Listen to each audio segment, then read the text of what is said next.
बंदी छोड़ सतगुरु रामपाल जी महाराज जी की जय हो। परमात्मा के सभी प्यारी आत्माओं को पवन दास जयपुर वाले का सत्साई। पुण्यात्माओं,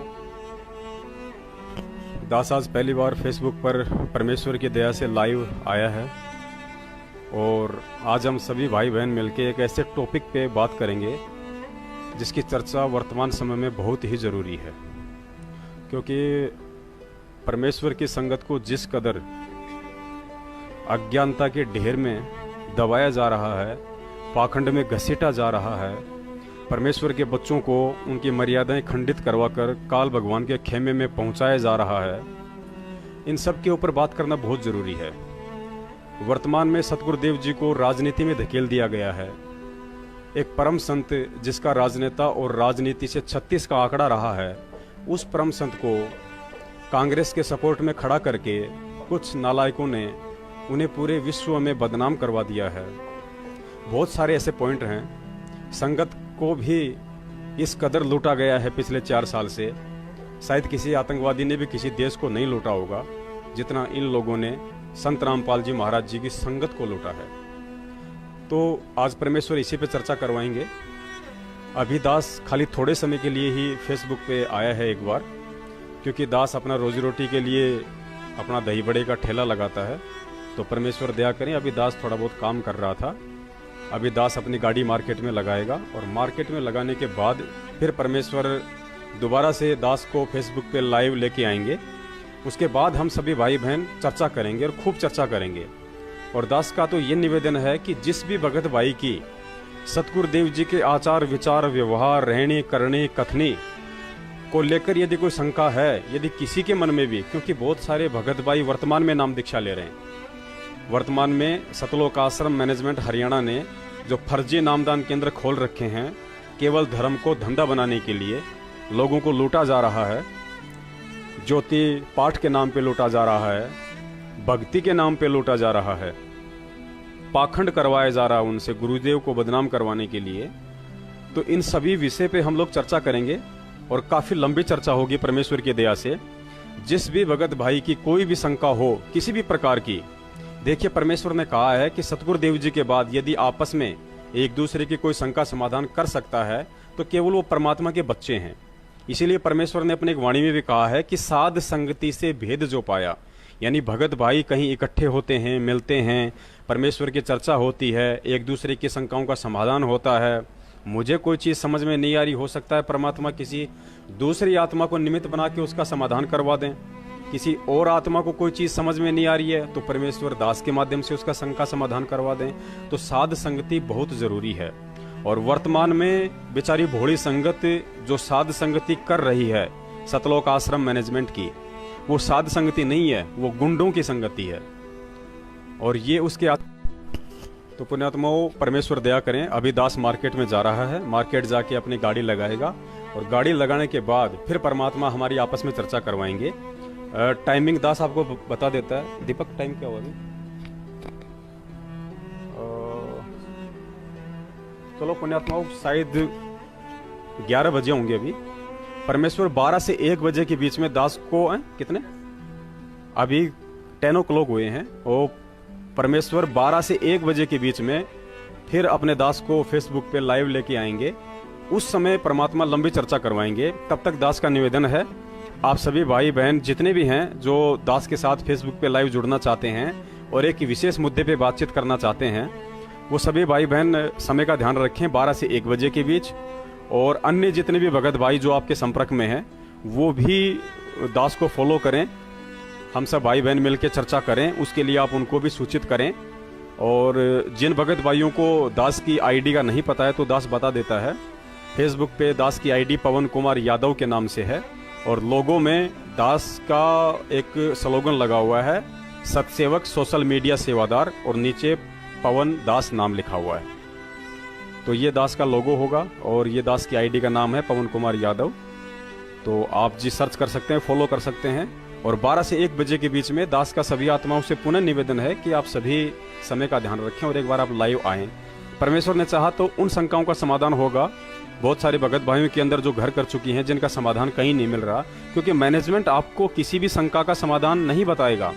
उन्हें पता है यदि हमने इनका शंका समाधान कर दिया तो फिर हमारे पीछे कौन लगेगा, हमारे पाखंड में कौन फंसेगा, हमें पैसा कौन देगा, गुरुदेव बदनाम कैसे होंगे, हमारा राजनीति वाला सपना कैसे पूरा होगा, हम नेताओं के तलवे कैसे चाट पाएंगे। तो वो आपको नहीं बताएंगे। अगर आपको समाधान चाहिए वास्तव में, क्योंकि परमेश्वर की वाणी है पुण्यात्माओं कि पक्षा पक्षी के कारण है। यहां पे पक्षा और पक्षी का मतलब गुरुजी ने बताया पक्ष और विपक्ष से। तो कहते हैं पक्षा पक्षी के कारण है सब जग रहा भुलान, और निरपक्ष होके हरि बजय सोहे संत सुजान। परमेश्वर कहते हैं कि भक्ति मार्ग जो है पक्ष और विपक्ष का नहीं होता है, निरपक्ष का मार्ग है ये। ना किसी का पक्ष करना, ना किसी का विपक्ष करना। लेकिन आपको अच्छी तरीके से पता है कि गुरुजी के आदेशों की आड़ लेके जिस संत ने ऐसी वाणियां बोली हैं, जिस संत ने ऐसा निर्मल ज्ञान दिया है, 26 साल के इतिहास में उन्होंने किसी भी राजनीतिक पार्टी का समर्थन तक नहीं किया। अपने भक्तों को यही कहा कि यदि आपने वोट डालना है ठीक है, आप यदि अपना अधिकार समझते हो, क्योंकि हमारा वास्तविक अधिकार क्या है, हमारे कर्तव्य क्या है भक्ति मार्ग में आने के बाद, वो परमेश्वर ने हमें सारा विधान बता दिया। उसके बाद भी यदि आपको लगता है कि मुझे वोट करना अनिवार्य है, तो गुरुदेव ने कह रखा है कि आप किसी को भी वोट कर सकते हो, वो फिर आपके ऊपर डिपेंड है। मैंने तो मेरा संविधान बता दिया, क्योंकि 90% कोई भी राजनेता होता है वो अपने 5 साल के कार्यकाल में सिर्फ कुकर्म करता है, अच्छे कर्म नहीं करता। वो 10% अच्छे कर्म करता है, बाकी सिर्फ कुकर्म करता है। और हम जिसको वोट दे के चुनते हैं तो वहां हमारा सहयोग हो जाता है, यानी हमारे वोट से वो नेता बना है या मंत्री बना, प्रधानमंत्री बना है, तो उसमें हमारा सहयोग हो गया। अब पूरे 5 साल के कार्यकाल में वो व्यक्ति जितने भी कर्म कुकर्म करेगा, उनमें हमारा भी उसी रेशियो में सहयोग माना जाएगा। और चूंकि हम भगत हैं और काल भगवान का विधान है कि सत का राज धर्मराय कर ही अपना किया सबे दंड भरी, तो काल भगवान तुरंत हमारे अकाउंट में उस नेता के 5 साल में किए गए कुकर्मों को ऐड कर देगा कि बेटा तूने इसको नेता बनाया था, और ये जो अच्छे कर्म करेगा वो भी मैं तेरे को दूंगा, और इसने 5 साल में जितने कुकर्म किए हैं वो भी मैं तेरे अकाउंट में लिखूंगा। इसलिए परमेश्वर ने हमें कहा था कि बच्चों, सरकार ने एक नोटा के बटन की सुविधा दे रखी है। नोटा, आप अगर किसी का दबाव सहन नहीं कर सकते हैं तो आप चुपचाप जाके उस नोटा के बटन के ऊपर अपना दबा दीजिए। इससे क्या होगा कि आप पक्ष और विपक्ष से बच जाएंगे, आपके ऊपर कोई भी कर्म कुकर्म लागू नहीं होगा। लेकिन यहाँ तो सरेआम राजनीति करवाई जा रही है, जिस संत ने ऐसा ज्ञान दिया, क्योंकि भक्ति मार्ग में बच के चलना होता है, बड़ा बच के चलना होता है, बड़ा बारीकी से काल भगवान मारता है। गुरुजी ने बताया ना कि काल कसाई और ये पग पे मारे तक तक के बाणा, ये तक के बाण मारता है, सूक्ष्म चाल चलता है। और वर्तमान में जो चाल इसने चली है, बड़ी सूक्ष्म चाल चली है इसने। हरियाणा में तो उसी नेता को दोबारा से वोट दिए जा रहे हैं। धिक्कार है उन भक्तों को, और धिक्कार है उन भक्तों की माताओं को जिन्होंने सूरवीर और भक्तों की जगह सपोले पैदा कर दिए, जो हरियाणा में भूपेंद्र सिंह हुड्डा को वोट डाल रहे हैं। ये भूपेंद्र सिंह हुड्डा वही है जिसने सन 2006 में आर्य समाजियों के दबाव में आके अपने वोट बैंक के लालच में और परम संत रामपाल जी महाराज जी के ऊपर झूठा 302 मर्डर का मुकदमा लगवाया, और 22 महीने उस परम संत को रोहतक जेल में प्रताड़ित किया गया। आप लोगों को शर्म आनी चाहिए यदि आप भगत हैं तो। इस सारी बातों का आपको अच्छे से ज्ञान है। गुरुजी ने भी सत्संगों में खुद भूपेंद्र सिंह हुड्डा का जिक्र कर रखा है कि इस भूपेंद्र सिंह हुड्डा ने तो इतने कुकर्म कमाए हैं, ये तो पाप कर्मों की मालगाड़ी भर के लेके जाएगा। और ये जड़ जो है बरवाला कांड की, आज सतगुरुदेव जी जो हिसार जेल में हैं, उसकी जड़ करोथा कांड है। क्योंकि करोथा कांड में गुरुजी पे 302 मर्डर का झूठा केस लगवाया था इस मुख्यमंत्री ने, आर्य समाजियों के दबाव में आके, अपनी सत्ता के लालच में। और उसी 302 मर्डर केस की पेशियां पड़ रही थी। उन्हीं पेशियों के चलते 2014 का बरवाला कांड हुआ, क्योंकि सतलोक आश्रम मैनेजमेंट वाले भगत नहीं, ये खुद आर्य समाजी हैं। और इन्होंने आर्य समाजियों की 2010 में एंट्री दे दी सतलोक आश्रम बरवाला में, राष्ट्रीय समाज सेवा समिति बनाकर। समिति के माध्यम से इसने उन आर्य समाजियों को सतलोक आश्रम बरवाला में एंट्री दे दी जो दोबारा से संत रामपाल जी महाराज जी को जेल पहुंचा सके। यानी 2006 का जो करोथा कांड था वही जड़ है बरवाला कांड की। और वो जड़ किसने खोदी? कांग्रेसी मुख्यमंत्री भूपेंद्र सिंह हुड्डा ने, जो 2006 में कांग्रेस का नेता था। और डूब के मरने की बात है। अगर कहीं चुल्लू भर पानी मिल जाए तो उन नालायक भक्तों को डूब के मर जाना चाहिए जो हरियाणा में कांग्रेस का सपोर्ट कर रहे हैं। कांग्रेस मतलब भूपेंद्र सिंह हुड्डा का सपोर्ट कर रहे हैं। उसी भूपेंद्र सिंह हुड्डा को दोबारा से सतलोक आश्रम मैनेजमेंट वालों ने अपना मत और समर्थन दे दिया है, और वो भी उसी परम संत का नाम बता के जिसको 22 महीने जेल में वो यातनाएं दी गई थी। अगर आपको बता दी जाए, आंखों से आंसू नहीं रुकेंगे आपके।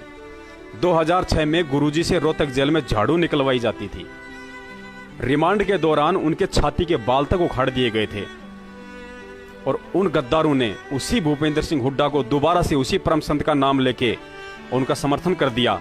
और जो जो भगत उस राक्षस इंसान का समर्थन करेगा हरियाणा में, उस राक्षस इंसान को वोट डालेगा हरियाणा में, उससे बड़ा गुरुद्रोही पूरी संगत में कोई नहीं होगा।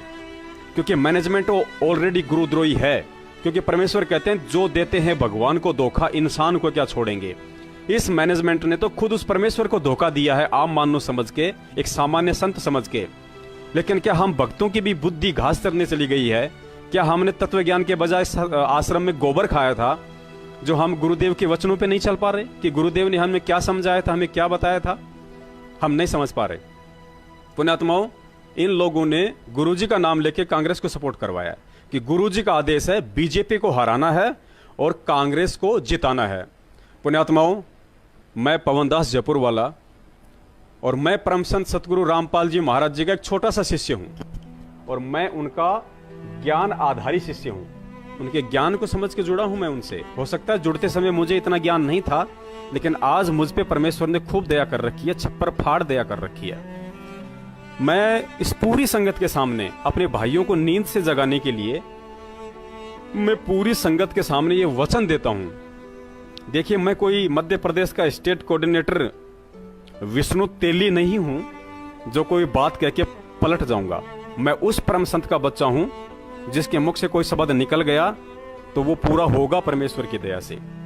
अभी विष्णु तेली ने 7-8 महीने पहले पूरी संगत के सामने, मीडिया के सामने वचन दिया था, सौगंध खाई थी कि अगर 6 महीने में संत रामपाल जी महाराज जेल से बाहर नहीं आए जाएंगे तो मैं विष्णु अपनी गर्दन कटवा लूंगा। पुण्यात्मा, उसके 8 महीने हो चुके हैं। भगत उसको फोन कर करके थक चुके हैं कि भाई साहब अपने वचन को याद करो। परमात्मा कहते हैं, ये तो रामचंद्र जी भी कहा करते थे कि रघुकुल रीत सदा चली आई और प्राण जाए पर वचन न जाई। ये तो बड़े गए गुजरे हैं रामचंद्र जी वालों से भी। और कहते हैं संत रामपाल जी महाराज के भगत, उस नालायक ने अभी तक तो कुछ किया नहीं है। लेकिन आज सर्व संगत के सामने परमेश्वर के चरणों की सौगंध खाकर मैं पवन दास जयपुर वाला पूरी संगत के सामने ये वचन देता हूं, अपने सतगुरुदेव जी को साक्षी मान के, उनके वचनों पे विश्वास करके, उनके आचार विचार, रहनी करनी कथनी, इन सब पे विश्वास करके, क्योंकि मैं कबीर जी का भगत हूं। और कबीर जी का भगत अगर बोलेगा तो उस बात को पूरा करेगा। और मेरे परमेश्वर साक्षात कबीर साहिब हैं। संत रामपाल जी महाराज जी मेरे लिए साक्षात कबीर साहिब हैं, और मैं उनके विधान से परिचित हूं, उन्हीं के आशीर्वाद से। और मैं आज पूरी संगत के सामने, बल्कि इस वीडियो को तो पूरा देश विदेश देख रहा है, पूरा विश्व देख रहा है, मैं उन सब के सामने ये वचन देता हूं, अगर मेरे परम पूज्य सतगुरुदेव जगत गुरु तत्वदर्शी परम संत सतगुरु रामपाल जी महाराज जी ने अगर इस सतलोक आश्रम मैनेजमेंट को या किसी को भी अगर बीजेपी को हराने के लिए और कांग्रेस को जिताने के लिए यदि उसका समर्थन और उसको मत देने के लिए आदेश दिया है, कोई भी व्यक्ति यदि इस बात को साबित कर दे, चाहे संत रामपाल जी महाराज जी का जेल से वीडियो ले आए, किसी मीडिया पर्सन को भेज दे, वो वहां से उनकी रिकॉर्डिंग कर लाए, जो भी तरीका, यदि कोई भी संत रामपाल जी महाराज जी के मुख से लाइव साक्षात, ऑडियो पे हम लोग विश्वास नहीं करते, लेटर पे हम लोग विश्वास नहीं करते, साक्षात पे हम लोग विश्वास करते हैं। यदि संत रामपाल जी महाराज जी ने साक्षात अपने मुख कमल से बोल दिया, भले चाहे आज ही आप उनका वीडियो लाके दे दीजिए मुझे हिसार जेल से, यदि संत रामपाल जी महाराज ने यह बात बोल दी कि इस पूरे मैनेजमेंट को और संगत को, बीजेपी को हराने के लिए कांग्रेस को मैंने ही वोट डालने के लिए और उनका समर्थन करने के लिए कहा था, मेरा ही आदेश है, पुण्यात्माओं, ये पवन दास जयपुर वाला उस विष्णु तेली का तो पता नहीं, उसी दिन किसी से नहीं पूछेगा और परमेश्वर के चरणों में अपनी गर्दन काट के रख देगा। मुझे इतना विश्वास है, मैं वचन देता हूं इस बात का, मैं वचन देता हूं पूरी संगत के सामने, अपने परमेश्वर के चरणों में सर झुका के, नतमस्तक होके, दंडोत करके उनको, क्योंकि मुझे उन पे विश्वास है, मुझे उनके वचनों पे विश्वास है। मैं वचन देता हूं, मैं अपना शीश कटवा दूंगा अगर कोई भी व्यक्ति इस लाखों की संगत में से और संत रामपाल जी महाराज जी का हिसार जेल से मुझे ये वीडियो ला के दे दे, पूरी संगत में डाल दे और गुरु जी कह दे कि ये कांग्रेस को हराने का और बीजेपी को जिताने का मेरा ही आदेश था, ये दास अपना शीश काट के रख देगा। ये वचन देता है ये दास मैनेजमेंट के विष्णु तेली की तरह या संत रामपाल जी महाराज जी के गद्दार भगोड़े भाई महेंद्र की तरह झूठ नहीं बोलेगा। जो बोल दिया परमेश्वर ने बुलवाया है और परमेश्वर ही अपने वचन को सफल बनवाएंगे। अगर कोई ऐसा है तो ला के वीडियो दे दे, अगर नहीं ला के दे सकता है तो इस लाखों की अंधी संगत से दास की प्रार्थना है, मानव जीवन को बर्बाद मत करो। अरे गुरु जी के साक्षात वचनों को मानो। यह काल भगवान का लोक है, वो ठगेगा, हर तरीके से ठगेगा। वो चद्दर ओढ़ के नहीं सोएगा। परमेश्वर से उसी ने वचन लिया था कि परमात्मा चौथे युग में आप जितने मर्जी जीव ले जाना, मैं नहीं रोकूंगा। तो पुण्यात्माओं, जिसके घर में परमेश्वर आ चुका है और काल भगवान कोई आलू टमाटर, कोई ये क्या बोलते हैं तरह तरह की जो सब्जी आती हैं, दाल मखानी हैं, ये तो खाता नहीं है। वो क्या खाता है? आप और हमारे सूक्ष्म शरीर की वासना को खाता है। तो हमें कैसे इतनी आसानी से यहां से जाने देगा? साक्षात वो आता नहीं, क्या करता है? पासे चलता है, शतरंज की गोटियां फेंकता है। और ये शतरंज की गोटियां उसने फेंकी हैं कांग्रेस का मुद्दा बना के।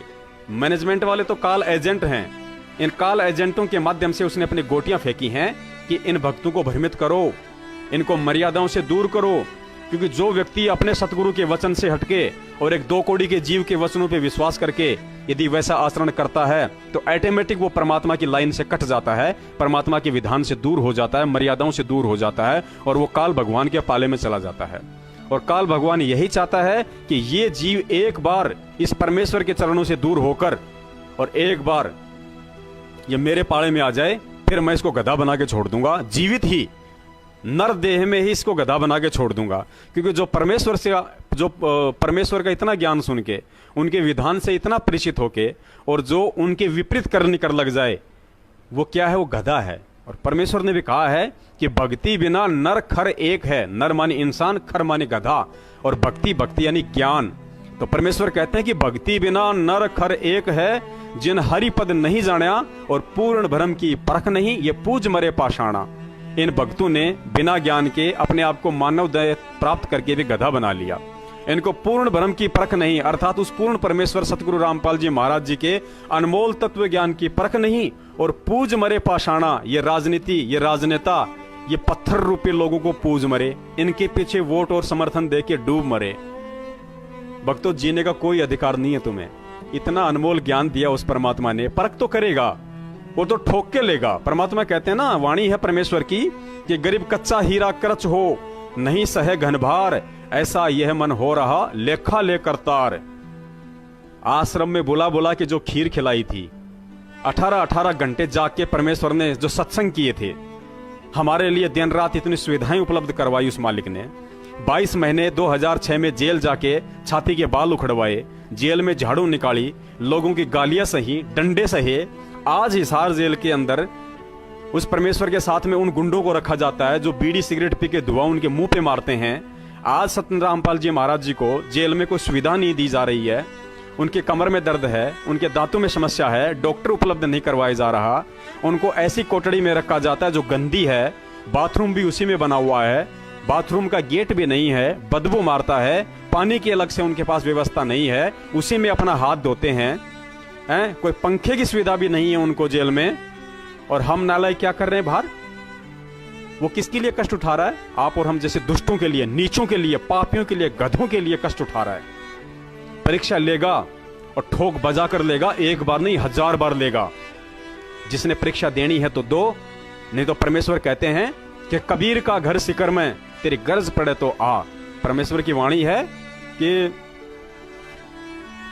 मालिक ने अपनी वाणी में कहा है कि वाणी परमात्मा की ध्यान नहीं आ रही परमेश्वर की, कि कबीर का घर शिखर में तेरी गरज पड़े तो आए, ऐसी परमेश्वर की वाणी है। यानी परमेश्वर उसमें कहना चाहते हैं कि अगर तेरी गरज हो कि मुझे तेरी जरूरत नहीं है, तू कहीं ये सोचे कि वो परमात्मा यहां आके हमें सतलोक ले जाने के लिए कष्ट उठा रहा है, कहीं सतलोक में उसकी किसी फैक्ट्री की लेबर ने हड़ताल तो नहीं कर दी, जो मैं जाऊंगा तो ही हड़ताल टूटेगी और उसका काम चलेगा। उसको तेरी जरूरत नहीं है बंदे। तो परमेश्वर कहते हैं कि मुझे तेरी जरूरत नहीं है, तुझे मेरी जरूरत है। और तेरा कोई अच्छा सौभाग्य है जो परमेश्वर ने आके तुझे चेताया, अपनी शरण में लिया। वरना देख ये गधे, कुत्ते, सुअर, की चींटी, सूक्ष्म जीव, इनका देख क्या हाल है इनका। और तुझे परमात्मा ने गधे से मानव जीवन दिया, मानव जीवन देके तुझे अपनी शरण में लिया, अनमोल तत्व ज्ञान दिया, और तू उल्टा वही गधे कर्म करता है। पुण्यात्माओं, जानवरों को भी समझ है, जानवरों को भी समझ है। परमेश्वर ने हाथी के विषय में बताया कि हाथी को अपना अगला जन्म दिखाई देता है। हाथी देखा होगा आपने, गुरुजी ने बताया कि वो कभी खड़ा खड़ा गर्दन को ऐसे करता है धीरे धीरे। तो सतगुरुदेव जी ने बताया कि वो क्या करता है, क्या सोचता है, उसको अपना अगला जन्म दिखाई देता है कि मैं कुत्ता बनूंगा या सुअर बनूंगा या इंसान बनूंगा। तो परमेश्वर ने कहा कि जैसे कुंजर शीस हलंत, कुंजर यानी हाथी, जैसे कुंजर शीस हलंत अगला जन्म सूजंत, और इब के हेले नर करे तो सेऊ पूरे संत। कि हे परमेश्वर, इस नीच को अगले जन्म में यदि आप मानव जन्म दे दोगे तो परमेश्वर मैं उस पूर्ण संत की सेवा करूंगा, पूजा करूंगा। परमेश्वर मैं अपना 84 से मुक्ति करवाऊंगा। और हमें मानव जीवन मिल गया, हम उल्टे गधे वाले कर्म कर रहे हैं। अरे भगत और जगत का 36 का आंकड़ा होता है, भगत और जगत का 36 का आंकड़ा होता है। गुरुजी ने सत्संग में बताया कि जैसे बहुत सारे लोग कहते हैं ओम शांति, ओम शांति, ओम शांति बोल के अपने घर में शांति लाना चाहते हैं। तो गुरुजी ने तत्व ज्ञान आधार से बताया कि ओम और शांति का तो कोई मेल ही नहीं है। ओम और शांति जहां इकट्ठी हो गई वहां तो एक्सीडेंट होता है, ओम के साथ शांति का। क्योंकि ओम कौन है? काल है, काल का मंत्र है ओम। और काल के लोक में शांति कहाँ है? नहीं है। दुनिया वर्षों से ओम नाम का जाप कर रही है, बड़े बड़े ऋषि कर रहे हैं, उनकी क्या दुर्गति हुई? चुनक ऋषि ओम नाम का जाप करते थे, वशिष्ठ जी ओम नाम का जाप करते थे, दुर्वासा ओम नाम का जाप करते थे। कितने ऋषि हैं, जितने भी बड़े बड़े ऋषि हुए थे उन्होंने वेदों का सार निकाल के और केवल ओम नाम को पकड़ लिया, ब्रह्म का। इससे ऊपर तो किसी की जानकारी थी नहीं, वो तो परमेश्वर ने आके देनी थी जो आज दी है। और उन ओम नाम का जाप करने वाले की क्या दुर्गति हुई आप सब लोगों को अच्छे से पता है, गुरुजी ने बता रखा है। तो ओम और शांति का तो खड़ा एक्सीडेंट बताया गुरुजी ने। जैसे ओम और शांति की नहीं बनती, ओम और शांति का जैसे खड़ा एक्सीडेंट है, ठीक उसी प्रकार राजनीति और भगत का उससे भी बड़ा एक्सीडेंट है। तो हम कहां घूम रहे हैं भाई? हमारी बुद्धि कहां काम कर रही है, कहां स्लिप हो रही है? क्या परमेश्वर ने अपने सत्संगों में किसी भी शंका का समाधान करने में कोई कमी छोड़ी है? क्या परमेश्वर ने हमें परमात्मा के विधान को बताने में कोई त्रुटि की है? क्या परमेश्वर ने हमें एक बात को 1000 बार नहीं बताया? कमी है तो हमारी है। सत्संग नहीं सुने तो हमारी कमी है। सत्संग सुनते समय नींद की झपकियां लेते थे तो हम लेते थे, हमारी कमी है। परमेश्वर की कमी नहीं है।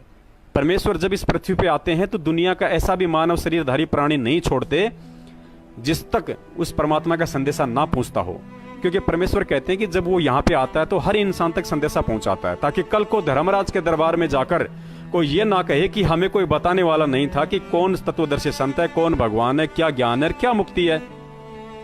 तो परमात्मा अपने ऊपर नहीं लेते हैं, तो धर्मराज उस आत्मा को वो पिक्चर दिखा देगा कि देख, तुझे वो भाई ज्ञान गंगा दे रहा था, तुझे वो भाई परमात्मा का सत्संग सुना रहा था, तुझे वो कह रहा था कि ले भाई अपना मोक्ष करवा ले, भाई कलयुग में सच्चा सतगुरु संत रामपाल जी महाराज है, भक्ति शुरू कर ले, चल तुझे बरवाड़ा आश्रम ले चलता हूँ, परमात्मा आए हुए हैं। और तू क्या बोला?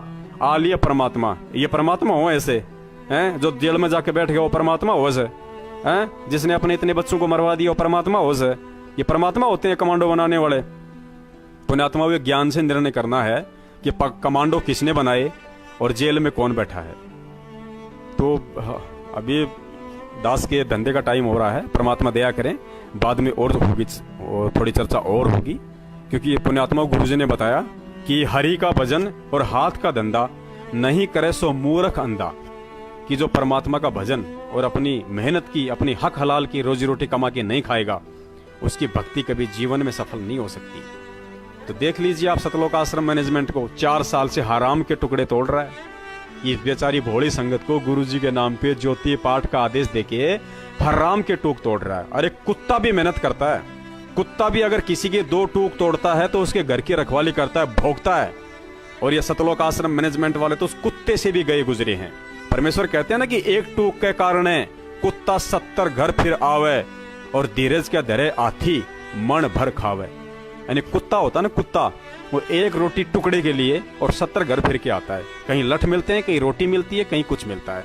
और परमेश्वर ने कहा कि जिसको विश्वास होता है, जिसको अपने मालिक पे विश्वास होता है, जिसको धैर्य है, जिसमें संतोष है, कहते हैं उस हाथी को घर पे बंधा बंधा और मन भर खाने को मिलता है। हाथी एक टूक से नहीं पेट भरता, मन भर खाता है। क्यों? क्योंकि उसको अपने मालिक पे विश्वास होता है।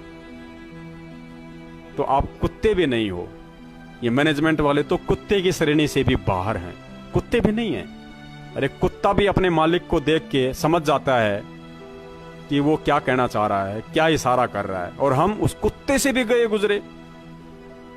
गधा भी थोड़ी बहुत समझ रखता है, लेकिन ये लाखों की संगत है जो अपने आप को कहती है कि हम परम संत सतगुरु रामपाल जी महाराज जी के भगत हैं, हमारे गुरुजी सबसे बड़े तत्वज्ञानी। अरे वो तो हैं तत्वज्ञानी, इसमें तो कोई संशय नहीं है, लेकिन आप क्या हो? अपने अंदर जाके देखो इस ज्ञान को आधार बना के। इस दास का मकसद नहीं है किसी को गधा कहना, किसी को कुत्ता कहना, लेकिन परमेश्वर कहते हैं कि जैसे को तैसा कहे सो तो निंदा नाही। मालिक की वाणी है ना, ये सांचा शब्द कबीर का और प्रगट किया जगमाही, और जैसे को तैसा कहे सो तो निंदा नाही। अगर झूठे को झूठा, गुंडे को गुंडा, चोर को चोर, कुत्ते को कुत्ता और भगत को भगत कहा जाए तो उसकी निंदा चुगली नहीं होती है, वो सत्यता होती है उसको जगाने के लिए।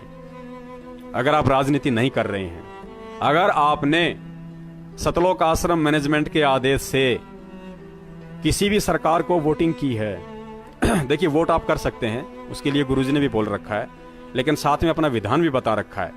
जो भगत परमेश्वर के सत्संगों को ध्यान से सुनता होगा वो वोटिंग भी नहीं करेगा। कई लोग कहते हैं कि ये तो सरकार ने हमें मत का अधिकार दिया हुआ है, ये कैसे छीन सकते हो आप? अरे जिस सरकार ने मत का अधिकार दिया है, उसी सरकार ने एक नोटा का अधिकार भी दिया है। देखो वो अपने हिसाब से प्लानिंग करती है, सरकार की अपनी नीतियां होती हैं, उसको तत्व ज्ञान नहीं होता है, परमेश्वर का विधान उसको मालूम नहीं है, इसलिए वो कभी भी संविधान में हेरफेर कर देती है, कभी भी संविधान की किसी भी धारा को, किसी भी अनुच्छेद को तोड़ मरोड़ के और देश काल और परिस्थिति के अनुसार उसको चेंज कर देती है। लेकिन परमेश्वर का जो विधान है वो एक ही होता है और एक ही रहता है, उसमें कभी फेरबदल नहीं होता है। सरकार ने सबसे पहले हमें मत का अधिकार दिया कि ये हमारा अधिकार है, इसको कोई छीन नहीं सकता, और फिर उसी सरकार ने एक नोटा के बटन का अधिकार देके उस मत के अधिकार को छीन लिया। दोगली बात हो गई ना, पहले तो अधिकार दे दिया और फिर नोटा के बटन की ओर सुविधा दे दी कि आप चाहो तो किसी भी पार्टी को वोट मत करो। तो ये दोगलापन होता है। क्यों? क्योंकि इन लोगों को परमात्मा के विधान का पता नहीं है, और भक्तों को तो इतनी दुर्गति कर रखी है इस काल भगवान ने। एक दिल्ली के बहुत मशहूर बताते हैं एपी सिंह वकील, लेकिन दास उनके विचारों से परिचित है। दास ये कहेगा, अब दास क्या कहे उसके विषय में, दास ये कहेगा उसके विषय में कि 5वीं क्लास के बच्चे से भी कम स्तर की बुद्धि है उस व्यक्ति की जो अपने आप को सुप्रीम कोर्ट का सुप्रीम एडवोकेट कहता है। एपी सिंह वकील, 5वीं क्लास के बच्चे से भी कम स्तर की बुद्धि है उस इंसान की। इस दास ने उसको चैलेंज कर रखा है। इस पवन दास जयपुर वाले ने सुप्रीम कोर्ट के वकील एपी सिंह जो दिल्ली वाला है, जो बड़े बड़े महारथियों के, बड़े बड़े नेताओं के केस लड़ता है, दास ने उसको सरेआम चैलेंज कर रखा है परमेश्वर के ज्ञान आधार से बरवाला कांड के ऊपर। यदि आप साबित कर दो कि बरवाला कांड में संत रामपाल जी महाराज जी का कोई दोष है, क्योंकि ये जो एपी सिंह वकील है ये संत रामपाल जी महाराज का वकील नहीं है, केवल दिखावे में उनका वकील है। असल में ये संत रामपाल जी महाराज जी के गद्दार भाई महेंद्र का वकील है, और ये महेंद्र और उसके राष्ट्रीय समाज सेवा समिति और उसके पदाधिकारियों का बचाव कर रहा है। क्योंकि हमारे सतगुरुदेव जी ने तो अपने वीडियो में लाइव कहा है, बरवाला कांड के बाद जब वे जेल गए तो उन्होंने लाइव बोला है कि राष्ट्रीय समाज सेवा समिति मेरी नहीं है, और जो कमांडो बनाए वो मैंने नहीं बनाए, वो समिति वालों ने बनाए हैं। मुझे तो उनके जो 5-6 भगत मरे हैं उनके मरने का भी बड़ा अफसोस है, और मुझे भी आश्रम में रोक के रखा हुआ था। तो पुण्यात्माओं, अब विचार करो कि राष्ट्रीय समाज सेवा समिति गुरुजी की नहीं है, वो सतवादी परमात्मा है, वो झूठ नहीं बोलता, उसकी हर काम के पीछे सत लगता है। सत साहेब, सतवादी परमात्मा, सच्चा सतगुरु, सतलोक, हर चीज के पीछे सत है, वो झूठ नहीं बोलता। और उसने अपने मुख कमल से बोल दिया कि राष्ट्रीय समाज सेवा समिति मेरी नहीं है, तो मतलब नहीं है। और मैनेजमेंट वाले क्या कहते हैं कि राष्ट्रीय समाज सेवा समिति संत रामपाल जी महाराज जी ने ही बनाई है। अरे गद्दारो, जब तुम्हारे गुरु ने बोल दिया कि समिति मेरी नहीं है, तो शिष्य का क्या फर्ज होता है? गुरु की हाँ में हाँ मिलाना। और गद्दारों, तुम तो उसकी विपरीत भोंक रहे हो, परमात्मा की विपरीत भोंक रहे हो कि समिति गुरुदेव की है। गुरुदेव यानी तुमने गुरुदेव को झूठा साबित कर दिया। गुरुजी कह रहे हैं समिति मेरी नहीं है, और तुम कह रहे हो कि समिति गुरुजी की है। उसी समिति ने जगह जगह फर्जी नामदान केंद्र खोल दिए देश विदेश में। उसी समिति ने भक्तों को ज्योति पाठ और दान के नाम पे लूटने का धंधा शुरू कर दिया। उसी समिति ने राजनीति शुरू कर दी। उसी समिति ने भक्तों का खून निकलवा कर उसे बेचना शुरू कर दिया। और उसी समिति के पीछे लाखों की अंधी गूंगी बहरी संगत पागल मूर्ख होके और राजनेताओं का लेटरिन खाने के लिए चली गई। शर्म करो, धिक्कार है, धिक्कार। जब 650 साल पहले परीक्षा हुई थी ना, तो परमेश्वर ने हाथी पे बैठ के गंगा जल की बोतल को अपने हाथ में लिया और अपनी बेटी को हाथी पे बैठा लिया। अब इतना ज्ञान देने के बाद हमें इतना तो समझ में आ ही जाना चाहिए था, लेकिन नहीं आया। हमने उस गंगा जल की बोतल में क्या देखा? शराब। और उस हाथी पे बैठी हुई उनकी बेटी को क्या देखा? वेश्या, गणिका। उस समय हमें समझ में नहीं आई थी वो बातें, लेकिन आज हम उस घटना को अच्छे से समझ रहे हैं कि भाई हमने वो गलती कैसे कर दी। तो ऐसे ही पुण्यात्मा वर्तमान में ये परीक्षा चल रही है। आज ये ना समझना कि परमात्मा दोबारा से किसी व्यक्ति से हाथी मंगवा के हैं और बरवाड़ा में चक्कर लगाएंगे। वो समय कुछ और था देश काल परिस्थिति के अनुसार। आज वर्तमान में जो समय चल रहा है उसके अकॉर्डिंग ही परमेश्वर परीक्षा लेते हैं। तो आज बरवाला कांड के बाद तुम्हारी जो परीक्षा हो रही है वो देख लो क्या हो रही है। इस मैनेजमेंट को आधार बनाया काल ने, और तुमसे ऐसे ऐसे कुकर्म करवा रहा है, ऐसे ऐसे कुकर्म करवा रहा है। जिसने कर दिए उसका भक्ति से तुरंत कनेक्शन आउट है, तुरंत कनेक्शन आउट है उसका भक्ति से। सर्वप्रथम इन लोगों ने जमीन के नाम पे पैसा हड़पा। इन्होंने गुरुजी के जेल जाते ही आदेश निकाला कि गुरुजी ने 60 एकड़ जमीन बरवाला आश्रम के नजदीक ली थी 35 करोड़ रुपए में। उसका 5 करोड़ रुपया गुरुजी ने वहीं दे दिया था एग्रीमेंट का समय, और बाकी 30 करोड़ रुपया उसका बाकी है। और गुरुजी का आदेश आया है कि हमें वो जमीन लेनी है, और भक्तों को बोलो कि दान करे बढ़ चढ़कर, और वो 30 करोड़ रुपया देके उस जमीन को अपने नाम करवाओ। ये आदेश बता के इन गद्दारों ने और पूरी संगत को इस कदर लूटा। ये दास भी उस समय मूर्ख था, इन लोगों के बहकाव में आया, 3-4 लाख रुपए भक्तों से इकट्ठा करके इन गद्दारों के झोले में डाला। आज दास सर पछता रहा है अपनी उस करने के ऊपर। लेकिन परमेश्वर कहते हैं कि बेटा धोखे में अगर कुछ हो जाए तो उसका दोष तुझे नहीं है। आज तेरी बुद्धि में अगर बात आ गई है, तूने उन गद्दारों का, उन गुंडों का तूने साथ छोड़ दिया, उनको दान धर्म देना बंद कर दिया, तो तेरी गलती नहीं है। परमेश्वर तेरे सारे कर्म, सारे कुकर्म माफ करेंगे, लेकिन आगे संभल के चल। तो इन गद्दारों ने उस समय इतनी लूट मचाई संगत के साथ में। पहली बात तो इन नालायकों को पैसे की जरूरत क्या थी? और पहले तो आप ये बताइए कि जब सतगुरुदेव जी जेल में चले गए तो उनको जमीन क्या चाटनी थी गुरुजी को? और परमेश्वर ने कब आदेश दिया अपने बच्चों को कि हमें जमीन लेनी है? परमेश्वर कभी भीख नहीं मांगते किसी के आगे। परमेश्वर कहते हैं मांगे सो ही बढ़वा कहिए, दर दर फिरे अज्ञानी, और जोगी जोग संपूर्ण जिसका मांग ना पीवे पानी। अगर आश्रम के लिए जमीन की भी जरूरत थी तो गुरुजी कहते हैं कि संत कभी मांगता नहीं है, परमेश्वर आगे से आगे उसकी व्यवस्था कर देते हैं। अरे 30 करोड़ तो क्या, अगर 30 अरब रुपए भी चाहिए होते सतगुरुदेव जी को, तो परमेश्वर किसी भी अपनी 2-4 ऐसी आत्माओं में प्रेरणा कर देते, अरबपति खरबपतियों में परमेश्वर से नाम दीक्षा लेके पूरा खजाना खोल देते हैं उनके लिए। लेकिन इन लोगों ने तो भक्तों को लूटना था गुरुजी के आदेश की आड़ में। ये जमीन लेने का आइडिया गुरुजी का नहीं था, ये जमीन लेने का आइडिया भी इन गुंडों का था। संत रामपाल जी महाराज जी के गद्दार भाई महेंद्र भगोड़े सहित ये राष्ट्रीय समाज सेवा समिति का अध्यक्ष रोहतक वाला मास्टर रामकुमार ढाका, जो पहले आर्य समाजियों का अध्यक्ष था। राज कपूर जो सतलोक आश्रम बरवाड़ा में भक्तों के इंटरव्यू लिया करता था, वो डाडी वाला जो अभी जेल में है उम्र कैद में। राजेंद्र भटगांव, पुरुषोत्तम, बसंत सैनी, बलजीत लहरी, ये ऐसी ऐसी महान मूर्तियां, ये इनके आदेश हुआ करते थे भक्तों को लूटने के लिए। गुरुदेव का ऐसा कोई आदेश नहीं था। तो इन्होंने उस समय जमीन के नाम पे परमात्मा के बच्चों को लूटा, और जो जो लोग उसकी लूट में शामिल हो गए उन्होंने अपना भक्ति धन तो बर्बाद अवश्य किया, लेकिन समय आने पे जो समझ गए उन पे परमेश्वर की दया रही। उसके बाद इन लोगों ने सन 2016 में गुरुजी का नाम लेकर और राष्ट्रपति से आत्महत्या के लिए फार्म भरवाए। अरे जो परमेश्वर आत्महत्या के लिए करने जा रहे भगत को ये ज्ञान देके अपने शरण में लेके उसे जीने की एक राह दिखाता है, वो परमेश्वर अपने जेल से बाहर आने के लिए और अपने भक्तों को मरवाएगा? निकम्मो, हमारी बुद्धि कहां जा रही है? यह भी मैनेजमेंट का आदेश था, काल प्रेरणा से। काल चाहता था कि 100-200 मर जाएं यदि संत रामपाल जी महाराज के नाम पे, क्योंकि भगत तो बेचारा श्रद्धालु होता है। मैं भक्तों की कमी नहीं मानता, यहाँ पे भगत बेचारे भोले होते हैं। गुरुजी ने बताया कि ये जितने भी नकली लोग थे, संत महंत पंडित आचार्य शंकराचार्य महंत, जो नकली गुरुओं की गद्दियों पे बैठे हुए हैं, इन्होंने यही तो किया है। इन्होंने भगत समाज के भोलेपन, अज्ञानता, उनकी श्रद्धा, उनके भावों का नाजायज फायदा उठाया है, और यही आज ये सतलोक आश्रम मैनेजमेंट कर रहा है। इन्होंने परमेश्वर के बच्चों का नाजायज फायदा उठाया, आज भी उठा रहे हैं। तो काल चाहता था कि 100-200 अगर मर जाएं तो वो आरोप किसके ऊपर आएगा? वो संत रामपाल जी महाराज जी के ऊपर आएगा, और एक नया मुकदमा उनके ऊपर हत्याओं का लग जाए। जैसे बरवाड़ा आश्रम में संत रामपाल जी महाराज जी तो इसार तारीख पे जाना चाहते थे, चंडीगढ़ हाई कोर्ट में अपनी तारीख पे जाना चाहते थे। वो उन्होंने मना नहीं किया, ना अभी आज तक कभी उन्होंने किया। अगर बाधक बने हुए थे तो ये मैनेजमेंट के गुंडे बने हुए थे।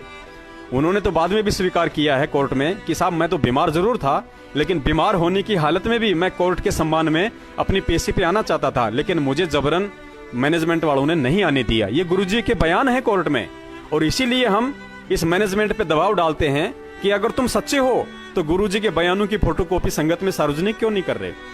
अरे हमारा पिता संत रामपाल जी महाराज, उनके ऊपर मुकदमा लगा हुआ है, और हम अपने पिताजी के बयानों की कॉपी लेने के अधिकारी नहीं है। मैनेजमेंट वाले हमें अपने पिताजी के बयानों की कॉपी तक नहीं दे रहे। 4 साल हो गई, तो हमसे बड़ा मूर्ख और कौन होगा जो फिर भी अंधे होके इनके तलवे चाट रहे हैं? और इनसे बड़ा डरपोक कौन होगा? इनको अच्छे से पता है कि संगत में दी गुरुजी के बयानों को सार्वजनिक कर दिया गया तो बच्चों तुम्हारा हाल बेहाल हो जाएगा। ये संगत जो आज तुम्हें लाखों का दान दे रही है, कल को तुम्हें दौड़ा दौड़ा के मारेगी कि गद्दारो, गुरुजी ने तो उल्टा तुम्हारे खिलाफ बयान दे रखे हैं, और तुम उल्टा संगत को भ्रमित करने के लिए कभी हरियाणा के मुख्यमंत्री खट्टर पे आरोप लगाते हो, कभी हरियाणा के आईजी अनिल राव पे आरोप लगाते हो, कभी आर्य समाजियों पे लगाते हो। बताइए गुरुजी ने अपने कौन से बयान में हरियाणा की सरकार या हरियाणा के मुख्यमंत्री मोहनलाल खट्टर या आईजी अनिल राव या आर्य समाजियों को दोषी बताया है? 2014 के बरवाला कांड में यदि गुरुजी का ऐसा बयान आप हमें दिखा दो, ये दास आप जो कहोगे वो करने के लिए तैयार है। क्योंकि आपने 4 साल हो गई पुण्यात्माओं, अखबार की हर कटिंग देख ली, आपने गुरुजी के वीडियो देख लिए, आपने हर सिस्टम देख लिया। बरवाला कांड 2014 का दोषी गुरुजी ने ना ही तो आर्य समाजियों को बताया। बता दीजिए अगर गुरुजी ने किसी भी आर्य समाजी को यदि दोषी बताया हो तो अपने किसी भी न्यूज़पेपर में, वीडियो में, अखबार में, इंटरव्यू में। और अगर आर्य समाजी दोषी था तो मैनेजमेंट वालों ने आज तक किसी भी आर्य समाजी के ऊपर कोई FIR तक क्यों नहीं करवाई? बताइए। अरे पवन दास पे, रामचंद्र पे, संजय दास पे, करण दास पे, इन पे तो तुम लोग बहुत जल्दी अखबारों में पैसे देकर न्यूज निकलवा देते हो कि बरवाला कांड में पुलिस के मुखबिर बने हुए थे ये लोग, इन्हीं लोगों के कारण बरवाला कांड हुआ है, और तो फिर आर्य समाज के विषय में क्यों नहीं लिखवाया तुम लोगों ने? क्योंकि तुम झूठे हो, तुम गद्दार हो। और परमेश्वर कहते हैं कि ये तुमने थोड़ी बहुत जो भक्ति अर्जित कर रखी है ना, इसका असर थोड़े बहुत दिन होगा, क्योंकि भक्ति तो तुमने भी कर रखी है, और भक्ति कभी निष्फल नहीं जाती है। परमेश्वर की वाणी है ना कि धर्म तो 10 के नहीं 10 के तीनों लोक। तो भक्ति तो तुमने भी परमेश्वर की कर रखी है, लेकिन ये लड़ाई पाप और पुण्य की है, ये खेल पाप और पुण्य का है। ये मत समझना कि तेरी आज जैसी निभ रही है ऐसी तेरी हमेशा निभेगी। परमात्मा कहते हैं पाप और पुण्य का खेल है बेटा। जब तक तेरे पुण्य हैं तब तक तेरी बैटरी चलेगी, तेरा पंखा भी चलेगा, तेरी लाइट भी चलेगी, तेरा शब्द भी चलेगा, तेरा वचन भी चलेगा। लेकिन जिस दिन तेरे पुण्य क्षीण हो जाएंगे, तेरे पाप कर्म उजागर होंगे ना, उस दिन तेरे साथ ऐसे बनेगी कि तेरे समझ में नहीं आएगी कि हो क्या गया। ये लाखों की संगत होते सोते, करोड़ों अरबों की तेरे पास प्रॉपर्टी होते सहते, हजारों की संख्या में कोऑर्डिनेटर तेरे तलवे चाट रहे हैं, उसके बाद भी तेरे साथ ये क्या बीती समझ में नहीं आएगी। इसका सबसे बड़ा उदाहरण डेरा सच्चा सौदा के राम रहीम जी हैं। राम रहीम जी के पास में क्या नहीं था? अगर पैसे के मामले में लिया जाए तो सतलोक आश्रम मैनेजमेंट वाले तो उनके नाखून के बराबर नहीं है। अगर राजनीतिक अप्रोच के विषय में लिया जाए तो सतलोक आश्रम मैनेजमेंट वाले तो उसके नाक के बाल के समान नहीं है। अगर भक्तों की संख्या के विषय में लिया जाए तो संत रामपाल जी महाराज जी की संगत, डेरा सच्चा सौदा गुरमीत राम रहीम जी की संगत के सामने मुट्ठी भर भी नहीं है।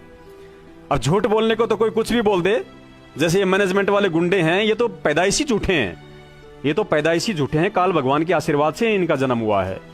ये संगत में डींग मारते हैं कि संत रामपाल जी महाराज के 3.25 करोड़ शिष्य हैं, कभी कहते हैं 1.25 करोड़ हैं, कभी कहते हैं 90 लाख हैं। जबकि वास्तविकता यह है कि संत रामपाल जी महाराज जी के शिष्य ओनली 15 लाख हैं। ओनली 15 लाख सबूत हैं हमारे पास में, डॉक्यूमेंट्री सबूत हैं। इन्हीं गद्दारों के हाथों से लिखी हुई पुस्तकें, भ्रष्ट जज कुमारक, पेज नंबर 35 और 28 को पढ़ना, उसमें साफ साफ लिखा हुआ है कि वो पुस्तक सितंबर 2014 में लिखी गई थी और नवंबर में कांड हो गया था। तो 2014 सितंबर में इन गद्दारों ने खुद अपने हाथों से लिखा हुआ है कि हम संत रामपाल जी महाराज जी के 15 लाख अनुयायी, पेज नंबर 35 और 28 को ध्यान से पढ़ना। खुद इन्होंने अपने हाथों से लिखा हुआ। आज ये झूठ नहीं बोल सकते, आज ये अपने बातों से फिर नहीं सकते। और बरवाला कांड के बाद कहते हैं कि हमने 3 लाख नहीं भगत जोड़ दिए, 4 लाख जोड़ दिए। चले भाई, ये 15 + 4 19 लाख मान लो, चलो 20 लाख मानते हैं। 20 लाख से ऊपर भगत तो नहीं है ना, तो ये झूठ क्यों बोली जा रही है? और परमेश्वर ने जब हमें नाम दीक्षा दी, जब हमें प्रथम नाम दिया, तो हमें एक फार्म दिया था परमेश्वर ने। उस फार्म पे 11 नियम लिखे हुए थे पीछे, उस पे पढ़ना। परमेश्वर ने लिखा कि बच्चों, तुम्हें ना ही तो गलत काम करना है और ना ही गलत काम में साथ देना है। अब 15 लाख की जगह 3.25 करोड़ बोलना गलत काम है, झूठ है। और इस झूठ में जो सहयोग दे रहे हैं वो परमेश्वर के दोषी हैं, क्योंकि उन्होंने परमात्मा के विधान को तोड़ा है।